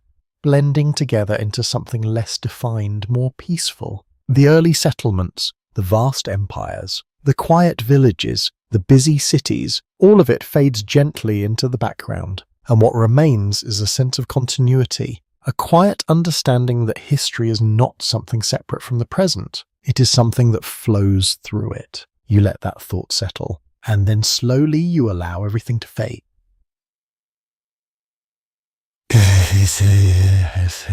The land, the story, the movement, all of it becoming softer, quieter, distant, until there is only stillness and rest. End of script. Sweet dreams.